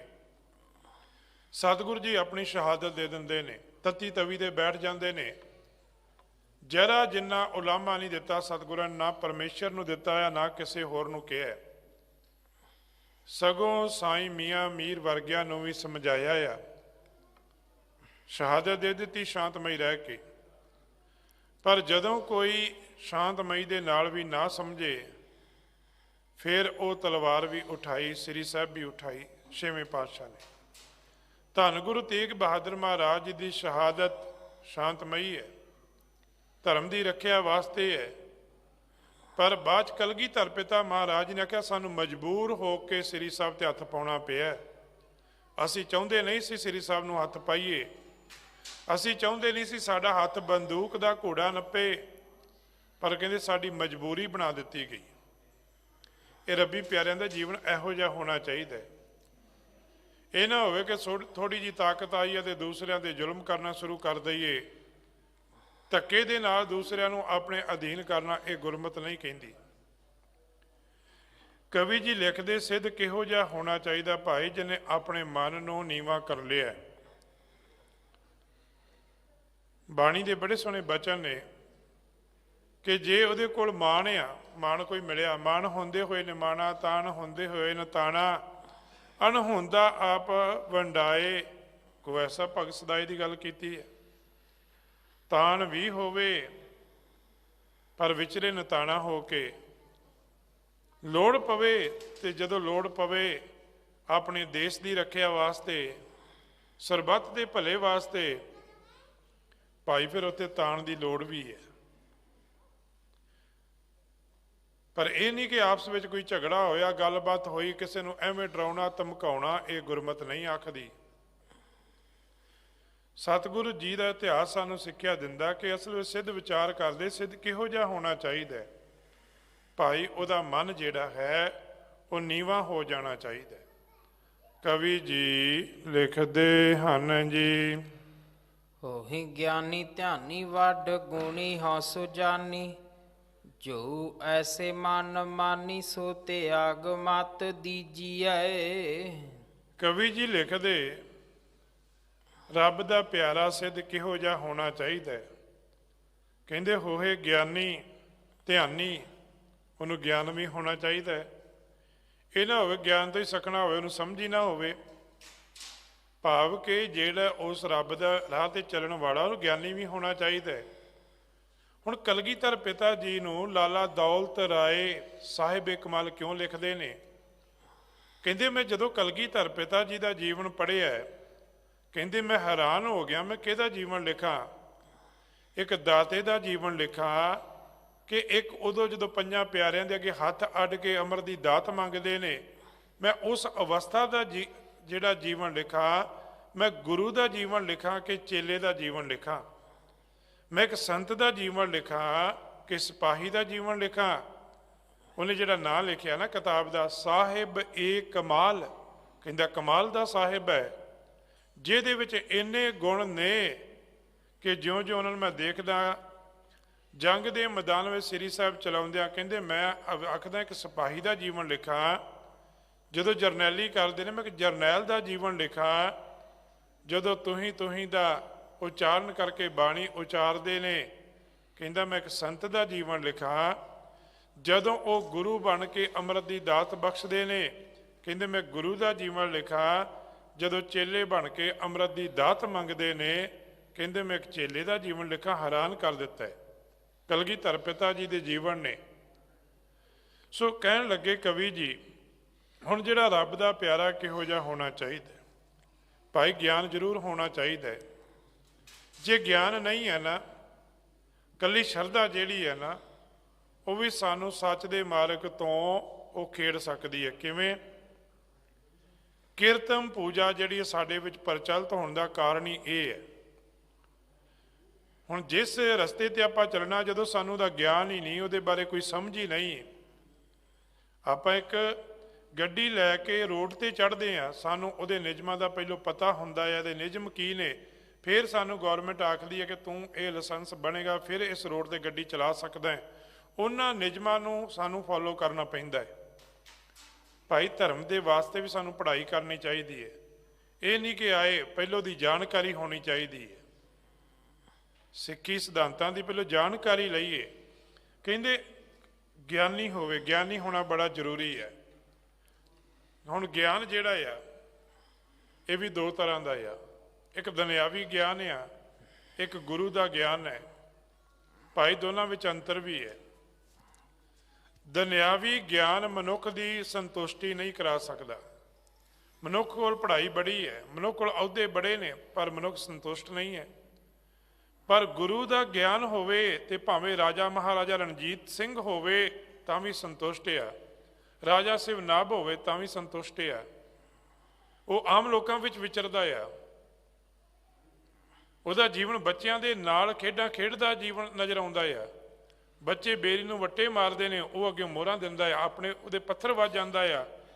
ਹੋਰ ਕੋਈ ਰਾਜਾ ਹੋਵੇ ਤੇ ਉਹ ਬੱਚਿਆਂ ਨੂੰ ਕੈਦ ਕਰਕੇ ਸਜ਼ਾਵਾਂ ਦਿੰਦਾ, ਪਰ ਮਹਾਰਾਜਾ ਰਣਜੀਤ ਸਿੰਘ ਉਹਨਾਂ ਨੂੰ ਮੋਹਰਾਂ ਦਿੰਦਾ ਆ, ਕਿਉਂਕਿ ਉਹਦੇ ਅੰਦਰ ਗੁਰੂ ਦਾ ਗਿਆਨ ਸੀ। ਇਕੱਲਾ ਰਾਜ ਭਾਗ ਨਹੀਂ ਸੀ, ਉਹਦੀ ਗੁਰੂ ਤੇ ਭਰੋਸਾ ਸੀ। ਕੋਈ ਵਧੀਆ ਚਾਨਣੀ ਦੇਖਦਾ ਸੀ, ਕਹਿੰਦਾ ਸੀ ਇਹ ਗੁਰੂ ਘਰ ਵਿੱਚ ਲੱਗਣੀ ਚਾਹੀਦੀ ਹੈ, ਇਹ ਗੁਰੂ ਘਰ ਵਿੱਚ ਜਾਣੀ ਚਾਹੀਦੀ ਹੈ।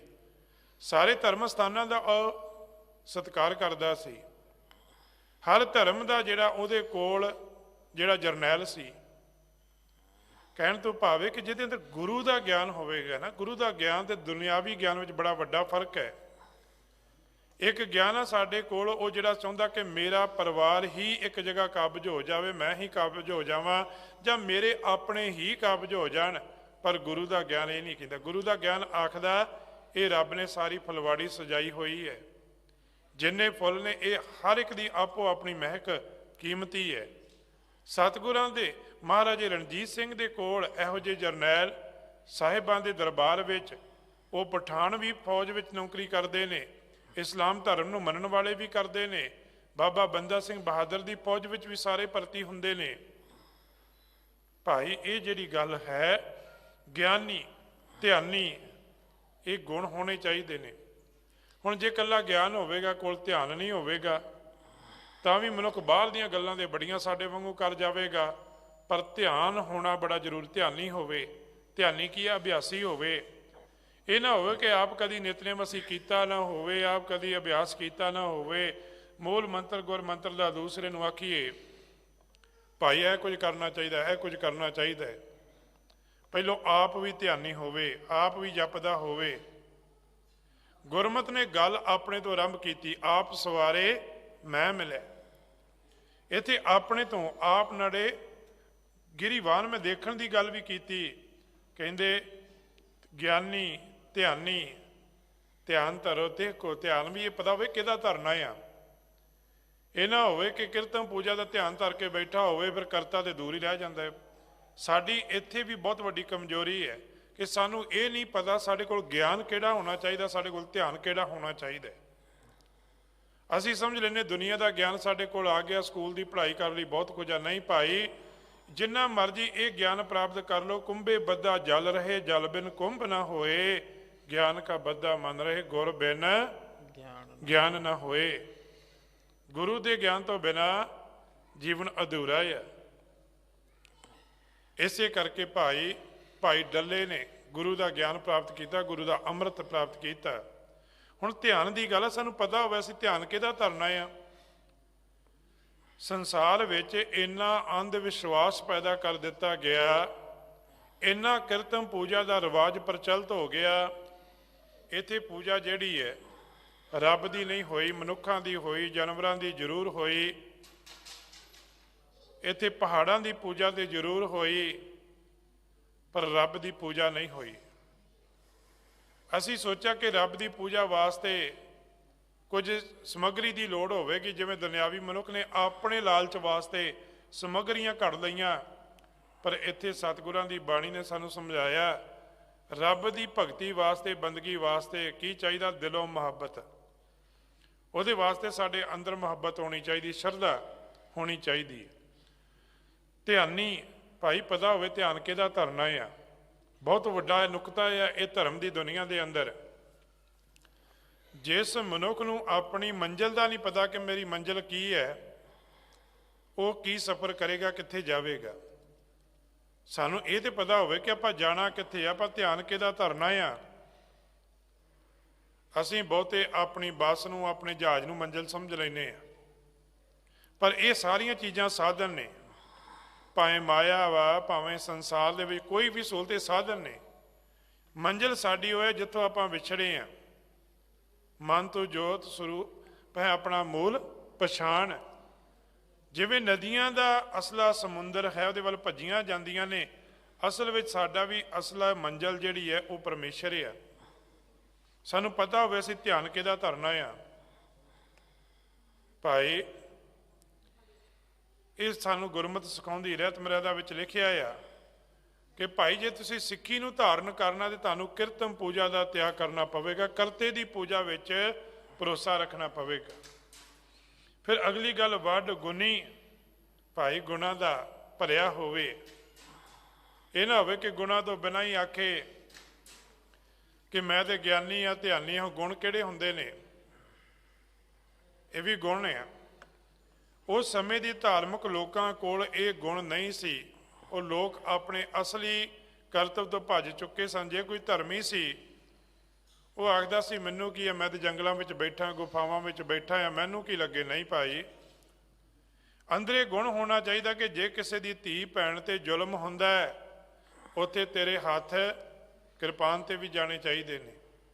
ਜੇ ਕਿਤੇ ਕੋਈ ਇਹੋ ਜਿਹੀ ਅਵਸਥਾ ਬਣਦੀ ਦੇਸ਼ ਦੀ ਰਾਖੀ ਵਾਸਤੇ, ਇਹ ਤੇਰੇ ਅੰਦਰ ਗੁਣ ਹੋਣੇ ਚਾਹੀਦੇ ਨੇ, ਧਰਮੀ ਪੁਰਸ਼ ਦੇ ਅੰਦਰ। ਕਿਉਂਕਿ ਆਜ਼ਾਦੀ ਜਿਹੜੀ ਹੈ, ਜੇ ਸਤਿਗੁਰਾਂ ਦੇ ਇੱਕ ਬਚਨ ਹੈ, ਸਾਧ ਸਮੂਹ ਪ੍ਰਸੰਨ ਫਿਰੈ ਜਗ। ਕਹਿੰਦੇ ਸਾਡਾ ਮਨੋਰਥ ਕੀ ਹੈ ਕਿ ਆਪਾਂ ਭਗਤੀ ਕਰਨੀ ਹੈ ਤੇ ਪ੍ਰਸੰਨ ਹੋ ਕੇ ਕਰ ਸਕੀਏ। ਸੋ ਵੱਡੇ ਗੁਣ ਆਪਣੇ ਵਿੱਚ ਪੈਦਾ ਕਰਨੇ। ਗੁਣ ਕਿਹੜੇ ਨੇ? ਆ ਗੁਣ ਹੀ ਨਹੀਂ ਨਾ ਰੱਬੀ ਪਿਆਰਿਆਂ ਦੇ ਅੰਦਰ ਭੋਜਨ ਤਿਆਰ ਕਰਦੇ ਨੇ, ਜਿਹੜਾ ਆਵੇ ਉਹਨੂੰ ਛਕਾਉਂਦੇ ਨੇ। ਬੇਅੰਤ ਗੁਣ ਨੇ। ਕਵੀ ਜੀ ਲਿਖਦੇ, ਹੋ ਸੁਜਾਨੀ, ਸੁਜਾਨ ਹੋਵੇ, ਐਵੇਂ ਅਣਜਾਣ ਨਾ ਹੋਵੇ, ਐਵੇਂ ਕਿਸੇ ਦੂਸਰੇ ਦੀ ਨਿੰਦਿਆ ਕਰਨ ਤੱਕ ਹੀ ਨਾ ਸੀਮਤ ਰਵੇ, ਬੜਾ ਸਿਆਣਾ ਹੋਵੇ। ਧੰਨ ਭਾਈ ਜੇਠਾ ਜੀ, ਉਹਨਾਂ ਦੇ ਭਾਈ ਗੁਰਦਾਸ ਜੀ, ਜੇ ਆਪਾਂ ਸਿਆਣਪ ਵੇਖਣੀ ਹੈ ਨਾ, ਕਿੰਨੇ ਸੁਜਾਨ ਸਨ। ਭਾਈ ਇਹੋ ਜਿਹੇ ਸਾਡੇ ਸਿੱਧ ਹੋਏ ਨੇ, ਭਾਈ ਗੁਰਦਾਸ ਵਰਗੇ, ਬਾਬਾ ਬੁੱਢਾ ਜੀ ਵਰਗੇ, ਭਾਈ ਮਨੀ ਸਿੰਘ ਜੀ ਵਰਗੇ। ਜੇ ਉਹਨਾਂ ਦਾ ਗਿਆਨ ਦੇਖੋ, ਉਹਨਾਂ ਦਾ ਧਿਆਨ ਦੇਖੋ, ਕਿੰਨਾ ਕੁ ਧਿਆਨ ਹੋਵੇਗਾ ਕਿ ਸਾਹਮਣੇ ਬੰਦ ਕੱਟਿਆ ਜਾ ਰਿਹਾ, ਬੜੇ ਸਹਿਜ ਵਿੱਚ ਬੈਠੇ ਨੇ, ਕਿੰਨਾ ਕੁ ਧਿਆਨ ਦੇ ਮਾਲਕ ਹੋਣਗੇ। ਭਾਈ ਗੁਰਦਾਸ ਜੀ ਕਿੰਨਾ ਗਿਆਨ ਹੋਵੇਗਾ, ਕਿੰਨੇ ਵੱਡੇ ਉਹਨਾਂ ਦੇ ਸਵਈਏ ਤੇ ਕਿੰਨੀਆਂ ਵਾਰਾਂ ਦੀ ਗਿਣਤੀ ਹੈ। ਭਾਈ ਗਿਆਨੀ ਗੁਰੂ ਦਾ ਸਿੱਖ ਸੁਜਾਨੀ, ਸੁਜਾਨ ਹੋਵੇ, ਸਿਆਣਾ ਹੋਵੇ। ਜੋ ਐਸੇ ਮਨ ਮਾਨੀ ਸੋ ਤਿਆਗ ਮਤ ਦੀਜੀਏ। ਭਾਈ ਆਪਣੇ ਅੰਦਰੋਂ ਮਾੜੀਆਂ ਵਿਚਾਰਾਂ ਨੂੰ ਕੱਢਣ ਵਾਲਾ ਹੋਵੇ। ਇਹ ਨਾ ਹੋਵੇ ਕਿ ਜੋ ਕੁਝ ਹੋਵੇ ਆਪਣੇ ਅੰਦਰ ਹੀ ਭਰ ਕੇ ਰੱਖਿਆ ਹੋਵੇ। ਨਹੀਂ ਭਾਈ, ਜੇ ਅੰਦਰ ਚੰਗੀ ਮਤ ਆਉਂਦੀ ਹੈ ਤੇ ਮਾੜੀ ਨੂੰ ਬਾਹਰ ਕੱਢ ਦਿੱਤਾ ਹੋਵੇ। ਰਲਾ ਮਿਲਾ ਨਾ ਹੋਵੇ। ਜਿੱਥੇ ਰਲਾ ਮਿਲਾ ਹੋਵੇਗਾ ਉੱਥੇ ਭਾਈ ਫਿਰ ਹਰ ਬਿਸਰਤ ਤੇਰੇ ਗੁਣ ਗਲਿਆ ਵਾਲੀ ਗੱਲ ਵੀ ਵਾਪਰ ਜਾਂਦੀ। ਸੋ ਆਪਣੇ ਅੰਦਰ ਨੂੰ ਗੁਰੂ ਦੀ ਮੱਤ ਨਾਲ ਸਾਫ਼ ਕਰਨ ਵਾਲਾ ਹੋਵੇ। ਕਵੀ ਜੀ ਲਿਖਦੇ ਹਨ ਜੀ, ਸੰਤ ਸਾਧ ਦੀਰਘ ਹੈ, ਦੀਰਘ ਤੇ ਦੀਰਘ ਹੈ, ਮਾਨ ਕੋ ਬੇਦਾਰੀ ਸੋ ਨਰੰਜਨ ਲਹੀਜੀਐ।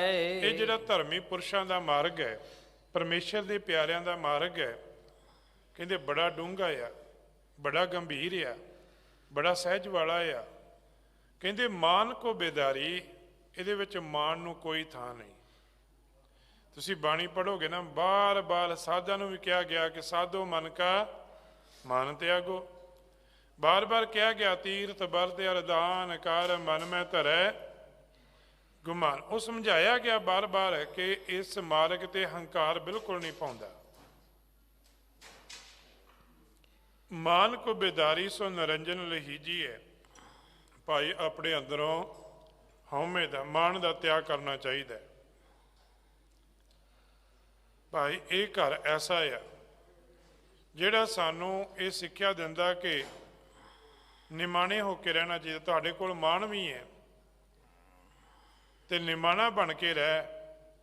ਭਾਵੇਂ ਕਿ ਜੇ ਤੇਰੇ ਕੋਲ ਸ਼ਕਤੀ ਵੀ ਹੈ, ਤੇਰੇ ਕੋਲ ਦੌਲਤ ਵੀ ਹੈ, ਇਹ ਨਾ ਹੋਵੇ ਕਿ ਉਸ ਦੌਲਤ ਦੇ ਨਾਲ ਤੂੰ ਦੂਸਰਿਆਂ ਦੇ ਨਾਲ ਈਰਖਾ ਕਰੇ, ਦੂਸਰਿਆਂ ਦੇ ਉੱਪਰ ਜ਼ੁਲਮ ਕਰਨੇ ਸ਼ੁਰੂ ਕਰ ਦੇਵੇਂ, ਤੂੰ ਉਹਨੂੰ ਵੰਡ ਕੇ ਛਕਣ ਦਾ ਆਦੀ ਹੋਵੇਂ। ਤੇਰਾ ਮਾਣ ਦੂਰ ਹੋਵੇਗਾ ਤਾਂ ਹੀ ਇਹ ਕਰ ਸਕੇਗਾ, ਨਹੀਂ ਤੇ ਸੱਪ ਬਣ ਕੇ ਬੈਠ ਜਾਵੇਗਾ। ਤੂੰ ਕਹੇਂਗਾ ਸਾਰਾ ਕੁਝ ਮੇਰੇ ਕੋਲ ਹੀ ਆ ਜਾਵੇ। ਮਾਨ ਕੋ ਬੇਦਾਰੀ, ਆਪਣੇ ਅੰਦਰੋਂ ਮਾਣ ਨੂੰ ਦੂਰ ਕਰਨ ਵਾਲਾ ਹੋਵੇ। ਆਪਾਂ ਜਦੋਂ ਦੇਖਦੇ ਆ ਨਾ ਗੁਰੂ ਕੇ ਸਿੱਖਾਂ ਦਾ ਜੀਵਨ ਕਮਾਲ ਦਾ ਜੀਵਨ ਆ। ਉਹਨਾਂ ਨੂੰ ਉਹ ਸ਼ਹੀਦ ਕਰਦੇ ਨੇ, ਉਹਨਾਂ ਨਾਲ ਫਿਰ ਵੀ ਉਹ ਬਚਨ ਕਰਦੇ ਨੇ, ਉਹਨਾਂ ਨਾਲ ਬਿਲਾਸ ਹੁੰਦੇ ਨੇ। ਉਹ ਆਖਦੇ ਨੇ ਕਿਵੇਂ ਸ਼ਹੀਦ ਕੀਤਾ ਜਾਵੇ ਤੁਹਾਨੂੰ, ਉਹ ਦੱਸਦੇ ਨੇ ਜਿਵੇਂ ਤੇਰੇ ਮਾਲਕ ਦਾ ਹੁਕਮ ਹੈ, ਬੰਦ ਕੱਟ ਕੇ ਸ਼ਹੀਦ ਕਰ। ਭਾਈ ਇਹ ਰੱਬੀ ਪਿਆਰਿਆਂ ਦਾ ਕਿੰਨਾ ਵੱਡਾ ਸਹਿਜ ਆ, ਕਿੰਨਾ ਉਹਨਾਂ ਦਾ ਮਨ ਦੂਰ ਆ। ਕੋਈ ਗਿਲਾ ਸਿਕਵਾ ਨਹੀਂ ਕਰਦੇ, ਕੋਈ ਉਲਾਮਾ ਨਹੀਂ ਦਿੰਦੇ। ਮਨ ਕੋ ਬੇਦਾਰੀ, ਭਾਈ ਮਨ ਨੂੰ ਰੱਬ ਦੇ ਪਿਆਰੇ ਜਿਹੜੇ ਨੇ ਉਹਨਾਂ ਦੇ ਅੰਦਰ ਮਾਣ ਜਿਹੜਾ ਆ ਇਹ ਨਹੀਂ ਹੋਣਾ ਚਾਹੀਦਾ, ਹੰਕਾਰ ਨਹੀਂ ਹੋਣਾ ਚਾਹੀਦਾ। ਕਵੀ ਜੀ ਲਿਖਦੇ ਹਨ ਜੀ, ਸੋਨੇ ਪਰ ਗੁਣ ਨਹੀਂ ਕੀਜੇ ਮਤ ਸਰ ਮਨ, ਤਾਂ ਕੋ ਜਸ ਅਗਨ ਮੈਂ ਤਨ ਨਾ ਫੁਕੀਜੀਐ। ਕਹਿੰਦੇ ਸੁਨੇ ਪਰ ਗੁਣ, ਦੂਸਰੇ ਦੇ ਗੁਣ ਸੁਣ ਕੇ, ਜਦੋਂ ਆਪਾਂ ਦੂਸਰੇ ਦੇ ਗੁਣ ਸੁਣਦੇ ਆ ਨਾ, ਸਮਝ ਲਓ ਸਾਡੇ ਲਾਗੇ ਕੋਈ ਕਿਸੇ ਦੀ ਮਹਿਮਾ ਕਰਦਾ ਹੈ ਕਿ ਇਹ ਬੜਾ ਵਿਦਵਾਨ ਹੈ, ਉਹ ਬੜਾ ਪਰਉਪਕਾਰ ਆ, ਤੇ ਸਾਨੂੰ ਉਸ ਤੇ ਖੁਸ਼ ਹੋਣਾ ਚਾਹੀਦਾ, ਨਾ ਕਿ ਸਾਡੇ ਅੰਦਰ ਨਫ਼ਰਤ ਪੈਦਾ ਹੋਣੀ ਚਾਹੀਦੀ ਕਿ ਮੇਰੇ ਕੋਲ ਆ ਕੇ ਮੇਰੇ ਗੁਣ ਤੇ ਬਿਆਨ ਨਹੀਂ ਕਰਦਾ ਪਿਆ, ਮੇਰੇ ਕੋਲ ਆ ਕੇ ਦੂਸਰੇ ਦੇ ਗੁਣ ਬਿਆਨ ਕਰ ਰਿਹਾ। ਨਹੀਂ, ਕਹਿੰਦੇ ਸੁਨੇ ਪਰ ਗੁਣ ਨਹੀਂ ਕੀਜੇ ਮਤ ਸਰ। ਜੇ ਕੋਈ ਗੁਣੀ ਆ, ਜੇ ਕੋਈ ਉਹਦੀ ਗੱਲ ਕਰੇ ਤੇ ਉੱਤੇ ਕਦੇ ਨਫ਼ਰਤ ਨਹੀਂ ਕਰੀਦੀ, ਉਸ ਗੱਲ ਤੇ ਨਫ਼ਰਤ ਨਹੀਂ ਕਰੀਦੀ। ਜਿਹੜਾ ਸਾਨੂੰ ਪਤਾ ਕਿ ਉਹ ਗੁਣੀ ਹੈ, ਜੇ ਕੋਈ ਉਹਦੀ ਵਡਿਆਈ ਕਰਦਾ ਆ। ਤੁਹਾਨੂੰ ਗੁਰੂ ਨਾਨਕ ਦੇਵ ਮਹਾਰਾਜ ਨੇ ਸਿਧਾਂਤ ਦਿੱਤਾ ਆ, ਭਗਤ ਕਿਸੇ ਵੀ ਧਰਮ ਵਿੱਚੋਂ ਆਏ ਨੇ, ਕਿਸੇ ਮਤ ਵਿੱਚੋਂ, ਕਿਸੇ ਫਿਰਕੇ ਵਿੱਚੋਂ ਆਏ ਨੇ, ਉਹਨਾਂ ਦਾ ਪੂਰਨ ਸਤਿਕਾਰ ਹੈ। ਕਈਆਂ ਦੇ ਮਨ ਵਿੱਚ ਈਰਖਾ ਪੈਦਾ ਹੋ ਗਈ, ਕਈਆਂ ਨੇ ਈਰਖਾ ਪੈਦਾ ਹੁੰਦੀ ਹੈ, ਤਾਂ ਕੋ ਜਸ ਅਗਨ ਮੈਂ ਤਨ ਨਾ ਫੁਕੀਜੀਏ। ਭਾਈ ਆਪਣੇ ਸਰੀਰ ਨੂੰ ਇਸ ਨਫ਼ਰਤ ਵਿੱਚ ਨਹੀਂ ਸਾੜਨਾ ਚਾਹੀਦਾ। ਕਿਸੇ ਦੇ ਗੁਣ ਸੁਣ ਕੇ ਆਪਣੇ ਅੰਦਰ ਈਰਖਾ ਪੈਦਾ ਨਹੀਂ ਕਰਨੀ ਚਾਹੀਦੀ, ਸਗੋਂ ਆਪਣੇ ਅੰਦਰ ਵੀ ਉਹ ਗੁਣ ਲਿਆਉਣੇ ਚਾਹੀਦੇ ਨੇ। ਆਪਣਾ ਜੀਵਨ ਸ਼ੁਭ ਕਰਮਾਂ ਵਾਲਾ ਲਿਆਉਣਾ ਚਾਹੀਦਾ ਹੈ। ਕਵੀ ਜੀ ਸਾਨੂੰ ਇੱਥੇ ਇਹ ਸਮਝਾ ਰਹੇ ਨੇ ਕਿ ਪਰਮੇਸ਼ਰ ਦੇ ਪਿਆਰੇ ਸਾਧ ਭਗਤ ਸਿੱਧ, ਉਹਨਾਂ ਦਾ ਜੀਵਨ ਕਿਹੋ ਜਿਹਾ ਹੋਣਾ ਚਾਹੀਦਾ ਹੈ। ਕਵੀ ਜੀ ਲਿਖਦੇ ਹਨ ਜੀ, ਹੋਏ ਗਇਓ ਤਬ ਗੋਰਖ ਤੂਛਣ, ਭੈਣ ਸੁਨੇ ਸ਼ੰਭੂਨਾਥ ਲਜਾਵਾ। ਜਦੋਂ ਮੰਗਲਨਾਥ ਦੇ ਕੋਲੋਂ ਇਹ ਸਾਰੇ ਵਿਚਾਰ ਸੁਣੇ ਕਿ ਰੱਬ ਦਾ ਪਿਆਰਾ ਕਿਹੋ ਜਿਹਾ ਹੋਣਾ ਚਾਹੀਦਾ ਹੈ, ਸਿੱਧ ਕਿਹੋ ਜਿਹਾ ਹੋਣਾ ਚਾਹੀਦਾ, ਜੋਗੀ ਕਿਹੋ ਜਿਹਾ ਹੋਣਾ ਚਾਹੀਦਾ ਆ, ਸੰਤ ਕਿਹੋ ਜਿਹਾ ਹੋਣਾ ਚਾਹੀਦਾ, ਸਾਧ ਕਿਹੋ ਜਿਹਾ ਹੋਣਾ ਚਾਹੀਦਾ ਹੈ।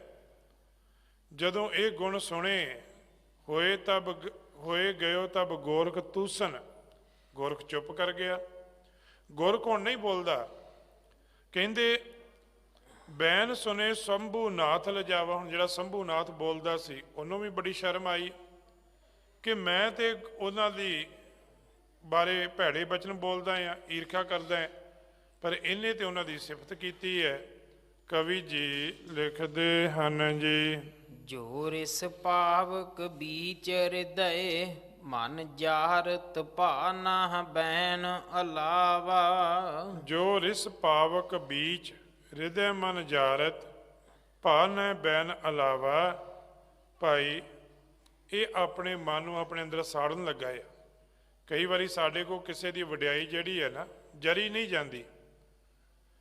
ਹੁਣ ਜਦੋਂ ਭਾਈ ਮਰਦਾਨਾ ਵਲੀ ਕੰਧਾਰੀ ਦੇ ਕੋਲ ਪਾਣੀ ਲੈਣ ਗਿਆ ਆ, ਜਦੋਂ ਨੇ ਆਖਿਆ ਕਿਹਦਾ ਸੇਵਕ, ਗੁਰੂ ਨਾਨਕ ਦਾ ਸੇਵਕ ਆ, ਪਾਣੀ ਦੇਣ ਤੋਂ ਮਨਾ ਕਰ ਦਿੰਦਾ ਆ, ਭਾਵੇਂ ਕਿ ਆਪਣੇ ਹੰਕਾਰ ਕਰਕੇ ਕਿ ਮੈਂ ਵੱਡਾ ਆ। ਭਾਈ ਸਤਿਗੁਰ ਗੁਰਮਤਿ ਦਾ ਮਾਰਗ ਇਹ ਨਹੀਂ।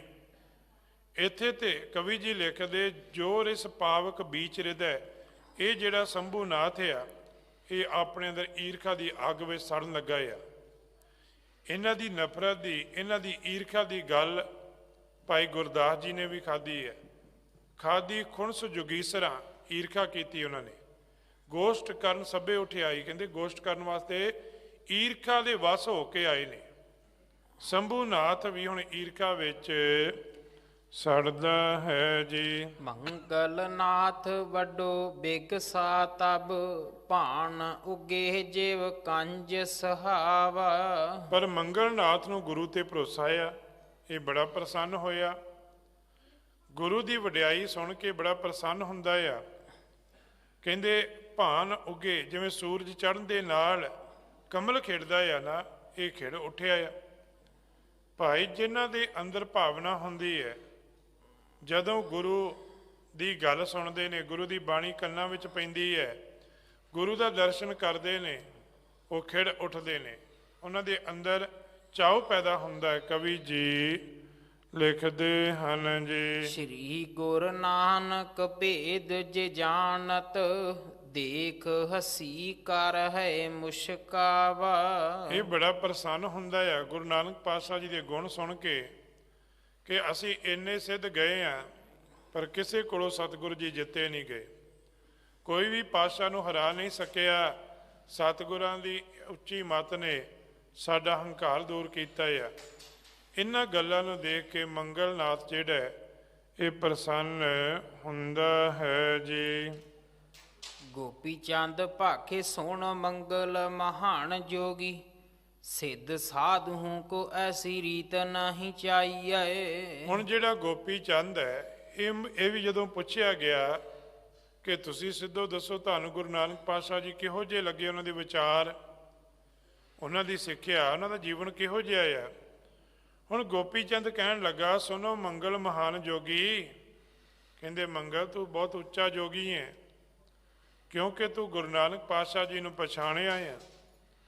ਪਰ ਕਹਿਣ ਲੱਗਾ ਐਸੇ ਜਿਹੜੇ ਰੱਬ ਦੇ ਪਿਆਰੇ ਹੁੰਦੇ ਨੇ, ਸਿੱਧਾਂ ਦੀ ਇਹ ਰੀਤ ਹੋਣੀ ਚਾਹੀਦੀ ਹੈ ਕਿ ਉਹ ਉਹਦੇ ਨਾਲ ਨਫ਼ਰਤ ਨਾ ਕਰਨ। ਸਿੱਧ ਸਾਧੂਆਂ ਕੋ ਐਸੀ ਰੀਤ ਨਹੀਂ ਚਾਹੀਏ।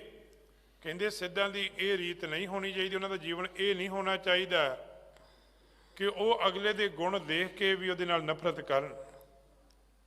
ਜੇ ਸਾਨੂੰ ਪਤਾ ਲੱਗਾ ਕਿ ਉਹ ਗੁਣਵਾਨ ਆ ਤਾਂ ਇੱਜ਼ਤ ਹੋਣੀ ਚਾਹੀਦੀ ਹੈ, ਮਾਣ ਹੋਣਾ ਚਾਹੀਦਾ ਹੈ। ਕਹਿੰਦੇ ਸਿੱਧ ਇਹ ਨਹੀਂ ਹੋਣਾ ਚਾਹੀਦਾ ਕਿ ਜਿਹਦੇ ਅੰਦਰ ਅੱਗ ਪੈਦਾ ਹੋ ਜਾਵੇ, ਨਫ਼ਰਤ ਪੈਦਾ ਹੋ ਜਾਵੇ। ਗੋਪੀ ਚੰਦ ਆਖਦਾ ਹੈ ਜੀ, ਸੰਤ ਜੋ ਅਤੀਤ ਤਾਂ ਕੀ ਨਿੰਦਾ ਕੋ ਬਖਾਨ ਕਰੇ, ਲੈ ਕੇ ਅਣਮੋਲੇ ਪਾਪ ਸੀਸ ਨਾ ਚੜਾਈਐ। ਗੋਪੀ ਚੰਦ ਆਖਦਾ ਹੈ, ਜਿਹੜਾ ਸੰਤ ਜੋ ਅਤੀਤ, ਜਿਹੜਾ ਰੱਬ ਦਾ ਪਿਆਰਾ ਹੋਵੇ। ਇੱਥੇ ਇਹ ਗੱਲ ਨਹੀਂ ਕਿ ਕੋਈ ਇਸ ਧਰਮ ਦੀ ਗੱਲ ਹੀ ਹੈ, ਇੱਥੇ ਗੱਲ ਹੈ ਜਿਹੜਾ ਰੱਬ ਦਾ ਪਿਆਰਾ ਕਿਸੇ ਮੱਤ ਵਿੱਚ ਵੀ ਹੋਵੇ, ਪਰਮੇਸ਼ਰ ਨੂੰ ਮੰਨਣ ਵਾਲਾ, ਕਿਸੇ ਫਿਰਕੇ ਵਿੱਚ ਹੋਵੇ, ਕਿਸੇ ਦੇਸ਼ ਵਿੱਚ ਹੋਵੇ, ਕਿਤੇ ਵੀ ਹੋਵੇ। ਕਹਿੰਦੇ ਤਾਂ ਕਿ ਨਿੰਦਾ ਕੋ ਬਖਾਨ ਕਰੇ, ਜਿਹੜਾ ਉਹਦੀ ਨਿੰਦਾ ਕਰਦਾ ਆ। ਭਾਈ ਐਸਾ ਜਿਹੜਾ ਜੀਵਨ ਆ, ਲੈ ਕੇ ਅਨਮੋਲੇ ਪਾਪ ਸੀਸ ਨਾ ਚੜਾਈਏ। ਭਾਈ ਅਨਮੋਲੇ ਪਾਪ, ਬੇਅੰਤ ਪਾਪ ਜਿਹੜੇ ਨੇ ਉਹ ਸਿਰ ਤੇ ਚੜ੍ਹਦੇ ਨੇ, ਕਿਉਂਕਿ ਰੱਬ ਦੇ ਪਿਆਰਿਆਂ ਦਾ ਮਾਰਗ ਜਿਹੜਾ ਉਹ ਐਸਾ ਨਹੀਂ ਹੈ। ਉਹ ਆਪਣਾ ਮਾਰਗ ਛੱਡਦੇ ਨਹੀਂ। ਧੰਨ ਗੁਰੂ ਰਾਮਦਾਸ ਜੀ ਆਖਦੇ ਨੇ, ਜੇ ਕੋਈ ਨਿੰਦ ਕਰੇ ਹਰ ਜਨ ਕੀ, ਆਪਣਾ ਗੁਣ ਨਾ ਗਵਾਵੇ। ਦੁਨੀਆ ਨਿੰਦਿਆ ਕਰਦੀ ਹੈ, ਪਰ ਉਹ ਆਪਣੇ ਮਾਰਗ ਤੋਂ ਹਟਦੇ ਨਹੀਂ ਨੇ। ਕਹਿੰਦੇ ਇਹ ਗੋਪੀ ਚੰਦ ਕਹਿਣ ਲੱਗਾ, ਜਿਹੜਾ ਕੋਈ ਰੱਬ ਦੇ ਰਾਹ ਤੇ ਚੱਲਿਆ ਆ ਨਾ, ਉਹਦੀ ਕਦੇ ਨਿੰਦਿਆ ਨਹੀਂ ਕਰਨੀ ਚਾਹੀਦੀ, ਉਹਨੂੰ ਕਦੇ ਮਾੜਾ ਨਹੀਂ ਕਹਿਣਾ ਚਾਹੀਦਾ, ਜਿਹਦੇ ਬਾਰੇ ਸਾਨੂੰ ਪਤਾ ਹੈ। ਸੋ ਇਸ ਤਰ੍ਹਾਂ ਪਖੰਡੀ ਦੀ ਨਿੰਦਾ ਕਰਨੀ ਉਹ ਨਿੰਦਾ ਨਹੀਂ ਹੈ, ਵੀ ਭਾਵ ਉਹ ਮਾੜੀ ਗੱਲ ਨਹੀਂ ਹੈ, ਪਰ ਜਿਹੜਾ ਧਰਮੀ ਪੁਰਸ਼ ਆ ਉਹਦੀ ਨਿੰਦਿਆ ਕਰਨੀ ਇਹ ਮਾੜੀ ਗੱਲ ਹੈ। ਕਵੀ ਜੀ ਲਿਖਦੇ ਹਨ ਜੀ, ਚਰਚਾ ਜੇ ਕੀਜੇ ਕ੍ਰੋਧ ਰਿਦੇ ਤੇ ਨਿਵਾਰ ਦੀਜੇ, ਸ਼ੁਭ ਵਾਕ ਸੁਣੈ ਸ਼ੁਭ ਤਾਹੇ ਕੋ ਸੁਣਾਈਐ। ਦੇਖੋ ਚਰਚਾ ਕਰਨ ਦਾ ਢੰਗ ਵੀ ਦੱਸਦੇ ਨੇ ਗੋਪੀ ਚੰਦ ਜੀ। ਕਹਿੰਦੇ ਚਰਚਾ ਜੇ ਕੀਜੇ ਕ੍ਰੋਧ ਰਿਦੇ ਤੇ ਨਿਵਾਰ ਦੀਜੇ। ਅੱਜ ਦੇ ਆਪਾਂ ਦੇਖਦੇ ਹਾਂ ਨਾ, ਤੁਸੀਂ ਡਿਬੇਟ ਤੇ ਦੇਖੋ ਕਿਤੇ ਟੀਵੀ 'ਚ, ਉਹ ਇੱਕ ਦੂਸਰੇ ਨੂੰ ਇੰਨਾ ਭਾਵ ਕਰ ਦਿੰਦੇ, ਇੱਕ ਦੂਸਰੇ ਦੇ ਗਲ ਪੈਣ ਨੂੰ, ਮਾੜਾ ਚੰਗਾ ਬੋਲਣ ਤੱਕ ਚਲੇ ਜਾਂਦੇ ਨੇ। ਇਹ ਚਰਚਾ ਦਾ ਢੰਗ ਨਹੀਂ ਹੈ। ਗੋਪੀ ਚੰਦ ਸਿੱਧ ਆਖਦਾ ਆ, ਚਰਚਾ ਦਾ ਢੰਗ ਤੇ ਇਹ ਹੁੰਦਾ ਆ ਕਿ ਜਦੋਂ ਆਪਾਂ ਚਰਚਾ ਕਰਨੀ ਹੈ ਨਾ, ਉਦੋਂ ਕੀ ਹੋਵੇ ਕਿ ਆਪਣੇ ਅੰਦਰੋਂ ਜਿਹੜਾ ਕ੍ਰੋਧ ਆ, ਕਹਿੰਦੇ ਚਰਚਾ ਜੇ ਕੀਜੇ ਕ੍ਰੋਧ ਰਿਦੇ ਤੇ ਨਿਵਾਰ ਦੀਜੇ। ਜਦੋਂ ਚਰਚਾ ਵਿੱਚ ਬਹਿਣਾ ਹੋਵੇ ਨਾ, ਕਿਸੇ ਧਰਮ ਦਾ ਮਨੁੱਖ, ਕਿਸੇ ਜਾਤੀ ਦਾ, ਕਿਸੇ ਫਿਰਕੇ ਦਾ, ਕਿਸੇ ਵਰਨ ਦਾ, ਕਿਸੇ ਦੇਸ਼ ਦਾ, ਆਪਸ ਵਿੱਚ ਜਦੋਂ ਵੀ ਚਰਚਾ ਤੇ ਬਹਿਣਾ ਆ, ਪਹਿਲੋਂ ਆਪਣੇ ਅੰਦਰੋਂ ਕ੍ਰੋਧ ਨੂੰ ਨਿਵਾਰਨਾ ਚਾਹੀਦਾ ਹੈ। ਆਪਣੇ ਅੰਦਰ ਹੰਕਾਰ ਨਹੀਂ ਹੋਣਾ ਚਾਹੀਦਾ। ਜਿੰਨਾ ਚਿਰ ਤੁਹਾਡੇ ਅੰਦਰ ਹੰਕਾਰ ਹੋਵੇਗਾ, ਤੁਸੀਂ ਦੂਸਰੇ ਦੀ ਗੱਲ ਨੂੰ ਕਦੇ ਨਹੀਂ ਸਮਝ ਸਕੋਗੇ। ਜਦੋਂ ਆਪਾਂ ਦੂਸਰੇ ਦੀ ਗੱਲ ਨੂੰ ਸਮਝਣਾ ਜਾਂ ਦੂਸਰੇ ਨੂੰ ਸਮਝਾਉਣਾ ਵੀ ਹੈ, ਤਾਂ ਵੀ ਸਾਡੇ ਅੰਦਰ ਹੰਕਾਰ ਨਹੀਂ ਹੋਣਾ ਚਾਹੀਦਾ। ਸਾਡੇ ਅੰਦਰ ਜਦੋਂ ਹੰਕਾਰ ਹੁੰਦਾ ਹੈ ਨਾ ਅਸੀਂ ਕਿਸੇ ਨੂੰ ਗੱਲ ਸਹੀ ਸਮਝਾ ਸਕਦੇ, ਨਾ ਕਿਸੇ ਦੀ ਸਮਝ ਸਕਦੇ। ਦੋਵਾਂ ਨੂੰ ਆਪਣੇ ਅੰਦਰੋਂ ਕ੍ਰੋਧ ਨੂੰ ਦੂਰ ਕਰਕੇ ਬੈਠਣਾ ਪਵੇਗਾ। ਜਦੋਂ ਇਸ ਢੰਗ ਨਾਲ ਕਦੇ ਵਿਚਾਰ ਤੇ ਬੈਠੋਗੇ ਨਾ, ਕੋਈ ਸਿੱਟਾ ਵੀ ਨਿਕਲੇਗਾ। ਪਰ ਜਿਹੋ ਜੀ ਡਿਬੇਟ ਅੱਜ ਕੱਲ੍ਹ ਚੱਲਦੀ ਹੈ, ਇਹਦਾ ਕੋਈ ਸਿੱਟਾ ਨਹੀਂ ਹੈ। ਇਹ ਤੇ ਦੁਨੀਆ ਦੇ ਵਿੱਚ ਇੱਕ ਦੂਸਰੇ ਪ੍ਰਤੀ ਨਫ਼ਰਤ ਹੀ ਬਣਦੀ ਜਾਂਦੀ ਹੈ। ਚਰਚਾ ਦਾ ਢੰਗ ਇਹ ਨਹੀਂ। ਚਰਚਾ ਦਾ ਢੰਗ ਬੜਾ ਮਿੱਠ ਬੋਲੜਾ ਹੋਣਾ ਚਾਹੀਦਾ ਹੈ। ਇੱਕ ਦੂਸਰੇ ਦੇ ਧਰਮ ਦੇ ਆਗੂ ਦਾ, ਇੱਕ ਦੂਸਰੇ ਦਾ ਆਦਰ ਹੋਣਾ ਚਾਹੀਦਾ ਹੈ। ਸਨਮਾਨ ਜਿਹੜਾ ਆ ਕਦੇ ਨਹੀਂ ਭੁੱਲਣਾ ਚਾਹੀਦਾ। ਕਵੀ ਜੀ ਲਿਖਦੇ, ਗੋਪੀ ਚੰਦ ਨੇ ਬੜੀ ਸੋਹਣੀ ਵਿਚਾਰ ਦਿੱਤੀ। ਕਹਿਣ ਲੱਗਾ, ਸਭ ਤੋਂ ਪਹਿਲੀ ਗੱਲ ਇਹ, ਆਪਣੇ ਅੰਦਰੋਂ ਚਰਚਾ ਜੇ ਕੀਜੈ, ਕ੍ਰੋਧ ਰਿਦੇ ਤੇ ਨਿਵਾਰ ਦੀਜੈ। ਕ੍ਰੋਧ, ਹੰਕਾਰ, ਗੁੱਸੇ ਵਿੱਚ ਤੇ ਵੈਸੇ ਕੋਈ ਵੀ ਫੈਸਲਾ ਲਿਆ ਸਹੀ ਕਦੇ ਨਹੀਂ ਹੁੰਦਾ। ਕਵੀ ਜੀ ਲਿਖਦੇ, ਸ਼ੁਭ ਵਾਕ ਸੁਨੇ ਸ਼ੁਭ ਤਾਹੇ ਕੋ ਸੁਣਾਈਏ। ਗੋਪੀ ਚੰਦ ਦੀ ਬੜੀ ਸੋਹਣੀ ਸਿੱਖਿਆ ਵੀ ਜੇ ਇਹੋ ਜਿਹਾ ਗੁਰੂ ਨਾਨਕ ਪਾਤਸ਼ਾਹ ਵਰਗਾ, ਰੱਬ ਵਰਗਾ ਪਿਆਰਾ ਕੋਈ ਮਿਲੇ, ਸ਼ੁਭ ਵਾਕ ਸੁਣੇ, ਉਹਦੇ ਸ਼ੁਭ ਵਾਕ ਸੁਣਨੇ ਚਾਹੀਦੇ ਨੇ ਤੇ ਉਹਨੂੰ ਸੁਣਾਉਣੇ ਵੀ ਚਾਹੀਦੇ ਨੇ। ਭਾਵ ਕਿ ਦੋਨੋਂ ਗੱਲਾਂ। ਐਸੇ ਰੱਬੀ ਪਿਆਰੇ ਦੇ ਕੋਲ ਬਹਿਣਾ ਚਾਹੀਦਾ, ਉਹਨੂੰ ਸੁਣਨਾ ਚਾਹੀਦਾ, ਸੁਣਾਉਣਾ ਚਾਹੀਦਾ ਹੈ। ਗੁਰਮਤਿ ਨੇ ਇਸ ਗੱਲ ਨੂੰ ਪ੍ਰਵਾਨ ਕੀਤਾ ਆ, ਕਿਸ ਸੁਣੀਏ ਕਿਸ ਕਹੀਏ। ਇੱਥੇ ਜਿਹੜਾ ਮੋਨੀ ਬਣ ਕੇ ਰਹਿੰਦਾ ਉਹ ਵੀ ਨਹੀਂ ਪ੍ਰਵਾਨ ਕੀਤਾ, ਜਿਹੜਾ ਬਹੁਤਾ ਬੋਲਦਾ ਹੈ ਉਹਨੂੰ ਵੀ ਨਹੀਂ ਪ੍ਰਵਾਨ ਕੀਤਾ। ਗੁਰਮਤਿ ਵਿੱਚ ਜਿਹੜਾ ਕੋਈ ਮੋਨੀ ਬਣ ਕੇ ਬੈਠ ਜਾਵੇ ਉਹਨੂੰ ਵੀ ਪ੍ਰਵਾਨ ਨਹੀਂ ਹੈ, ਉਹ ਵੀ ਪ੍ਰਵਾਨ ਨਹੀਂ ਹੈ। ਪਰ ਜੇ ਕੋਈ ਸਾਡੇ ਮੂੰਹ ਬਹੁਤਾ ਬੋਲੀ ਜਾਵੇ ਉਹਨੂੰ ਵੀ ਮਾਣ ਨਹੀਂ ਹੈ। ਇੱਥੇ ਦੇ ਸਹਿਜ ਨਾਲ ਬੈਠ ਕੇ ਵਿਚਾਰ ਕਰਨ ਦਾ ਸਿਧਾਂਤ ਹੈ। ਭਾਈ ਇਸੇ ਕਰਕੇ ਕਵੀ ਜੀ ਲਿਖਦੇ, ਗੋਪੀ ਚੰਦ ਨੇ ਬੜੇ ਸੁੰਦਰ ਵਿਚਾਰ ਕਹੇ। ਕਹਿੰਦੇ ਚਰਚਾ ਦਾ ਢੰਗ ਕੀ ਹੋਣਾ ਚਾਹੀਦਾ, ਨਿਯਮ ਕੀ ਹੋਣਾ ਚਾਹੀਦਾ ਹੈ। ਚਰਚਾ ਕਰਨ ਲੱਗਿਆਂ ਇਹ ਨਾ ਆਖੇ ਕਿ ਮੈਂ ਇਹਨੂੰ ਹਰਾਉਣਾ ਤੇ ਇਹਨੇ ਮੈਨੂੰ ਹਰਾਉਣਾ। ਇਹ ਹੋਵੇ ਆਪਾਂ ਇੱਕ ਦੂਸਰੇ ਦੀ ਗੱਲ ਨੂੰ ਸਮਝਣਾ ਆ, ਜਿਹੜੀ ਸਹੀ ਹੋਵੇਗੀ ਉਹਨੂੰ ਮੰਨ ਲਵਾਂਗੇ। ਵੇਖੋ, ਇਹ ਚਰਚਾ ਦਾ ਵਿਸ਼ਾ ਸੀ ਗੁਰੂ ਹਰਿਕ੍ਰਿਸ਼ਨ ਸਾਹਿਬ ਜੀ ਦੇ ਦਰ ਤੇ ਬਣਿਆ, ਛੇਵੇਂ ਪਾਤਸ਼ਾਹ ਦੇ ਦਰ ਤੇ ਬਣਿਆ ਆ। ਪੰਡਤ ਲਾਲ ਚੰਦ ਆਏ ਨੇ, ਜਦੋਂ ਸਤਿਗੁਰਾਂ ਦੇ ਬਚਨ ਸੁਣੇ ਆਪਣਾ ਹੰਕਾਰ ਛੱਡ ਦਿੱਤਾ ਆ। ਗੁਰੂ ਦਾ ਇੰਨਾ ਵੱਡਾ ਸਿੱਖ ਬਣਿਆ ਹੈ ਕਿ ਚਮਕੌਰ ਦੀ ਜੰਗ ਵਿੱਚ ਸ਼ਹੀਦ ਹੁੰਦਾ ਜਾ ਕੇ। ਪੰਡਤ ਲਾਲ ਚੰਦ ਜਿਹੜਾ ਆ ਜਦੋਂ ਉਹ ਗੁਰਮਤਿ ਨੂੰ ਸਮਝ ਲੈਂਦਾ ਗੁਰੂ ਹਰਿਕ੍ਰਿਸ਼ਨ ਸਾਹਿਬ ਦੇ ਦਰ ਤੋਂ, ਉਹ ਚਮਕੌਰ ਦੀ ਜੰਗ ਵਿੱਚ ਸ਼ਹੀਦ ਹੁੰਦਾ ਆ। ਜਿਨ੍ਹਾਂ ਨੇ ਗੁਰਮਤਿ ਨੂੰ ਸਮਝ ਲੈਂਦੇ ਨੇ। ਜਦੋਂ ਆਪਾਂ ਚਰਚਾ ਦਾ ਸਿਧਾਂਤ ਇਹ ਰੱਖਾਂਗੇ, ਭਾਈ ਆਪਣਾ ਹੰਕਾਰ ਦੂਰ ਕਰ ਲਵਾਂਗੇ, ਫੇਰ ਹੀ ਚਰਚਾ ਹੋ ਸਕਦੀ ਹੈ। ਕਵੀ ਜੀ ਲਿਖਦੇ ਇਸ ਤਰ੍ਹਾਂ, ਇਹ ਗੋਪੀ ਚੰਦ ਆਖਦਾ ਹੈ ਜੀ, ਆਵੇ ਹਾਰ ਹਾਰ ਕਰੇ ਨਿੰਦਾ ਕੋ ਉਚਾਰ, ਪੁੰਨ ਲਾਜ ਬਿਨ ਜੀਵੈ ਨਿਜ ਜੋਗ ਕੋ ਲਜਾਈਐ। ਕਹਿੰਦੇ ਆਵੇ ਹਾਰ ਹਾਰ ਕਰੇ ਨਿੰਦਾ ਕੋ ਉਚਾਰ, ਕਿ ਭਾਈ ਵਿਚਾਰ ਕਰਦੇ ਆ, ਜਿਹੜਾ ਵੱਧ ਚੰਗੀ ਤਰ੍ਹਾਂ ਸਮਝਾ ਸਕੇ ਉਹਨੂੰ ਸਮਝ ਲੈਣਾ ਚਾਹੀਦਾ। ਭਾਵੇਂ ਕਿ ਜੋ ਸਹੀ ਗੱਲ ਹੋਵੇ, ਭਾਵੇਂ ਦੂਸਰੇ ਦੀ ਉਹਨੂੰ ਮੰਨ ਲਓ, ਜੇ ਆਪਣੀ ਹੈ ਤੇ ਦੂਸਰੇ ਨੂੰ ਮੰਨ ਲੈਣੀ ਚਾਹੀਦੀ ਹੈ। ਇਹ ਨਾ ਹੋਵੇ ਕਿ ਆਪਾਂ ਉੱਥੇ ਅੜ ਜਾਈਏ, ਨਹੀਂ ਅਸੀਂ ਨਹੀਂ ਮੰਨਣੀ। ਅਸਲ ਵਿੱਚ ਸਹੀ ਗੱਲ ਨੂੰ ਮੰਨਣਾ ਹੀ ਸਹੀ ਗੱਲ ਹੈ। ਫਿਰ ਕਹਿੰਦੇ ਨਿਜ ਜੋਗ ਕੋ ਲਜਾਈਏ, ਨਹੀਂ ਤੇ ਭਾਈ ਜੇ ਇੱਦਾਂ ਨਹੀਂ ਕਰਾਂਗੇ, ਜੋਗ ਨੂੰ ਲਾਜ ਲਾਉਣ ਵਾਲੀ ਗੱਲ ਹੈ। ਇਹ ਗੋਪੀ ਚੰਦ ਆਖਦਾ ਹੈ ਜੀ, ਮੰਗਲ ਨਾਥ ਕਹੇ ਸਤ ਪਾਖਤ, ਐਸੇ ਕਰੇ ਸਿਧ ਸਾਧਕ ਜੋਈ। ਮੰਗਲ ਨਾਥ ਕਹਿਣ ਲੱਗਾ ਗੋਪੀ ਚੰਦ ਨੇ, ਸਤ ਭਾਖਤ ਐਸੇ ਕਰੇ ਸਿੱਧ ਸਾਧਕ ਜੋਈ। ਭਾਈ ਤੂੰ ਸਤ ਆਖਿਆ ਹੈ, ਸਹੀ ਕਿਹਾ ਹੈ। ਮੰਗਲਨਾਥ ਆਖਦਾ ਹੈ ਜੀ। ਹੋਏ ਨਰੰਜਨ ਕੀ ਕਰੁਣਾ, ਤਬ ਪਾਵਤ ਜਾਂ ਗਤ ਔਰ ਨ ਕੋਈ। ਕਹਿੰਦੇ ਭਾਈ ਜਿਹੜੀ ਗਤ ਹੋਣੀ ਹੈ ਨਾ, ਇਹ ਤੇ ਪਰਮੇਸ਼ਰ ਦੀ ਕਰੁਣਾ ਕਰਕੇ ਹੋਣੀ ਹੈ, ਉਹਦੀ ਮਿਹਰ ਕਰਕੇ ਹੋਣੀ ਹੈ।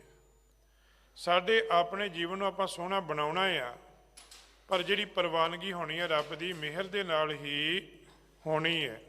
ਇਹ ਮੰਗਲਨਾਥ ਆਖਦਾ ਹੈ ਜੀ। ਮਾਨ ਰਹੇ ਮਨ ਮਾਨ ਕਣੋ, ਨਹੀਂ ਜਾਣਤ ਆਨ ਸਮਾਨ ਜੇ ਹੋਈ। ਮਨੁੱਖ ਮਾਣ ਦੇ ਵਿੱਚ ਇਹ ਗੱਲ ਨਹੀਂ ਸਮਝਦਾ, ਕਈ ਵਾਰੀ ਹੰਕਾਰ ਵਿੱਚ ਦੂਸਰੇ ਦੇ ਸੱਚ ਨੂੰ ਵੀ ਸਮਝਦਾ ਨਹੀਂ। ਕਈ ਵਾਰੀ ਮਨੁੱਖ ਸਤਾ ਦੇ ਹੰਕਾਰ ਵਿੱਚ ਵੀ, ਜਿਹੜੇ ਉਹ ਰੱਬ ਵਰਗੇ ਪੁਰਸ਼ ਹੁੰਦੇ ਨੇ, ਪਰਮੇਸ਼ਰ ਦੇ ਰਜਾ ਵਿੱਚ ਜੀਣ ਵਾਲੇ, ਕਦੇ ਸਤਾ ਦੇ ਹੰਕਾਰ ਵਿੱਚ ਉਹਨਾਂ ਦੀ ਗੱਲ ਨੂੰ ਵੀ ਨਹੀਂ ਸਮਝਦਾ। ਇਸੇ ਕਰਕੇ ਆਪਾਂ ਦੇਖਦੇ ਹਾਂ ਗੁਰੂ ਅਰਜਨ ਦੇਵ ਮਹਾਰਾਜ ਜੀ ਦੀ ਸ਼ਹਾਦਤ, ਸਤਿਗੁਰਾਂ ਦੀ, ਸਿੱਖਾਂ ਦੀ ਸ਼ਹਾਦਤ ਹੁੰਦੀ ਹੈ ਕਿ ਜਦੋਂ ਮਨੁੱਖ ਸਤਾ ਦੇ ਨਸ਼ੇ ਵਿੱਚ ਹੁੰਦਾ ਆ, ਉਦੋਂ ਸੱਚ ਨੂੰ ਨਹੀਂ ਸਮਝਦਾ।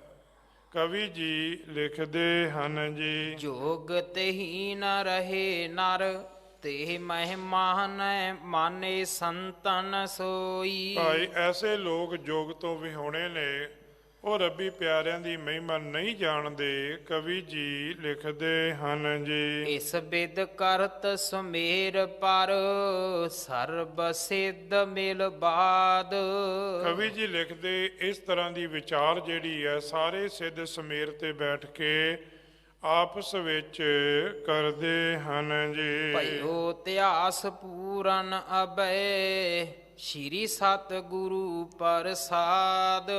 ਕਵੀ ਜੀ ਲਿਖਦੇ ਇਹ ਜਿਹੜਾ ਅਧਿਆਏ ਸ਼ੁਰੂ ਹੋਇਆ ਸੀ, ਇਹ ਸਤਿਗੁਰਾਂ ਦੀ ਕਿਰਪਾ ਦੇ ਨਾਲ ਇੱਥੇ ਪੂਰਨ ਹੋਇਆ ਆ। ਅਗਲਾ ਅਧਿਆਏ ਵੱਖਰਾ ਜਿਵੇਂ ਅੱਗੇ ਚੱਲੇਗਾ, ਕਵੀ ਜੀ ਉਹਦੇ ਵਿੱਚ ਸਾਨੂੰ ਕਿਵੇਂ ਗੁਰੂ ਨਾਨਕ ਪਾਤਸ਼ਾਹ ਜੀ ਦੀ ਵਡਿਆਈ ਦ੍ਰਿੜ ਕਰਾਉਂਦੇ ਨੇ, ਇਸੇ ਤਰ੍ਹਾਂ ਸਤਿਗੁਰਾਂ ਦੇ ਚਰਨਾਂ ਵਿੱਚ ਜੁੜ ਕੇ ਪ੍ਰਾਪਤ ਕਰਨਾ। ਵਾਹਿਗੁਰੂ ਜੀ ਕਾ ਖਾਲਸਾ, ਵਾਹਿਗੁਰੂ ਜੀ ਕੀ ਫਤਿਹ।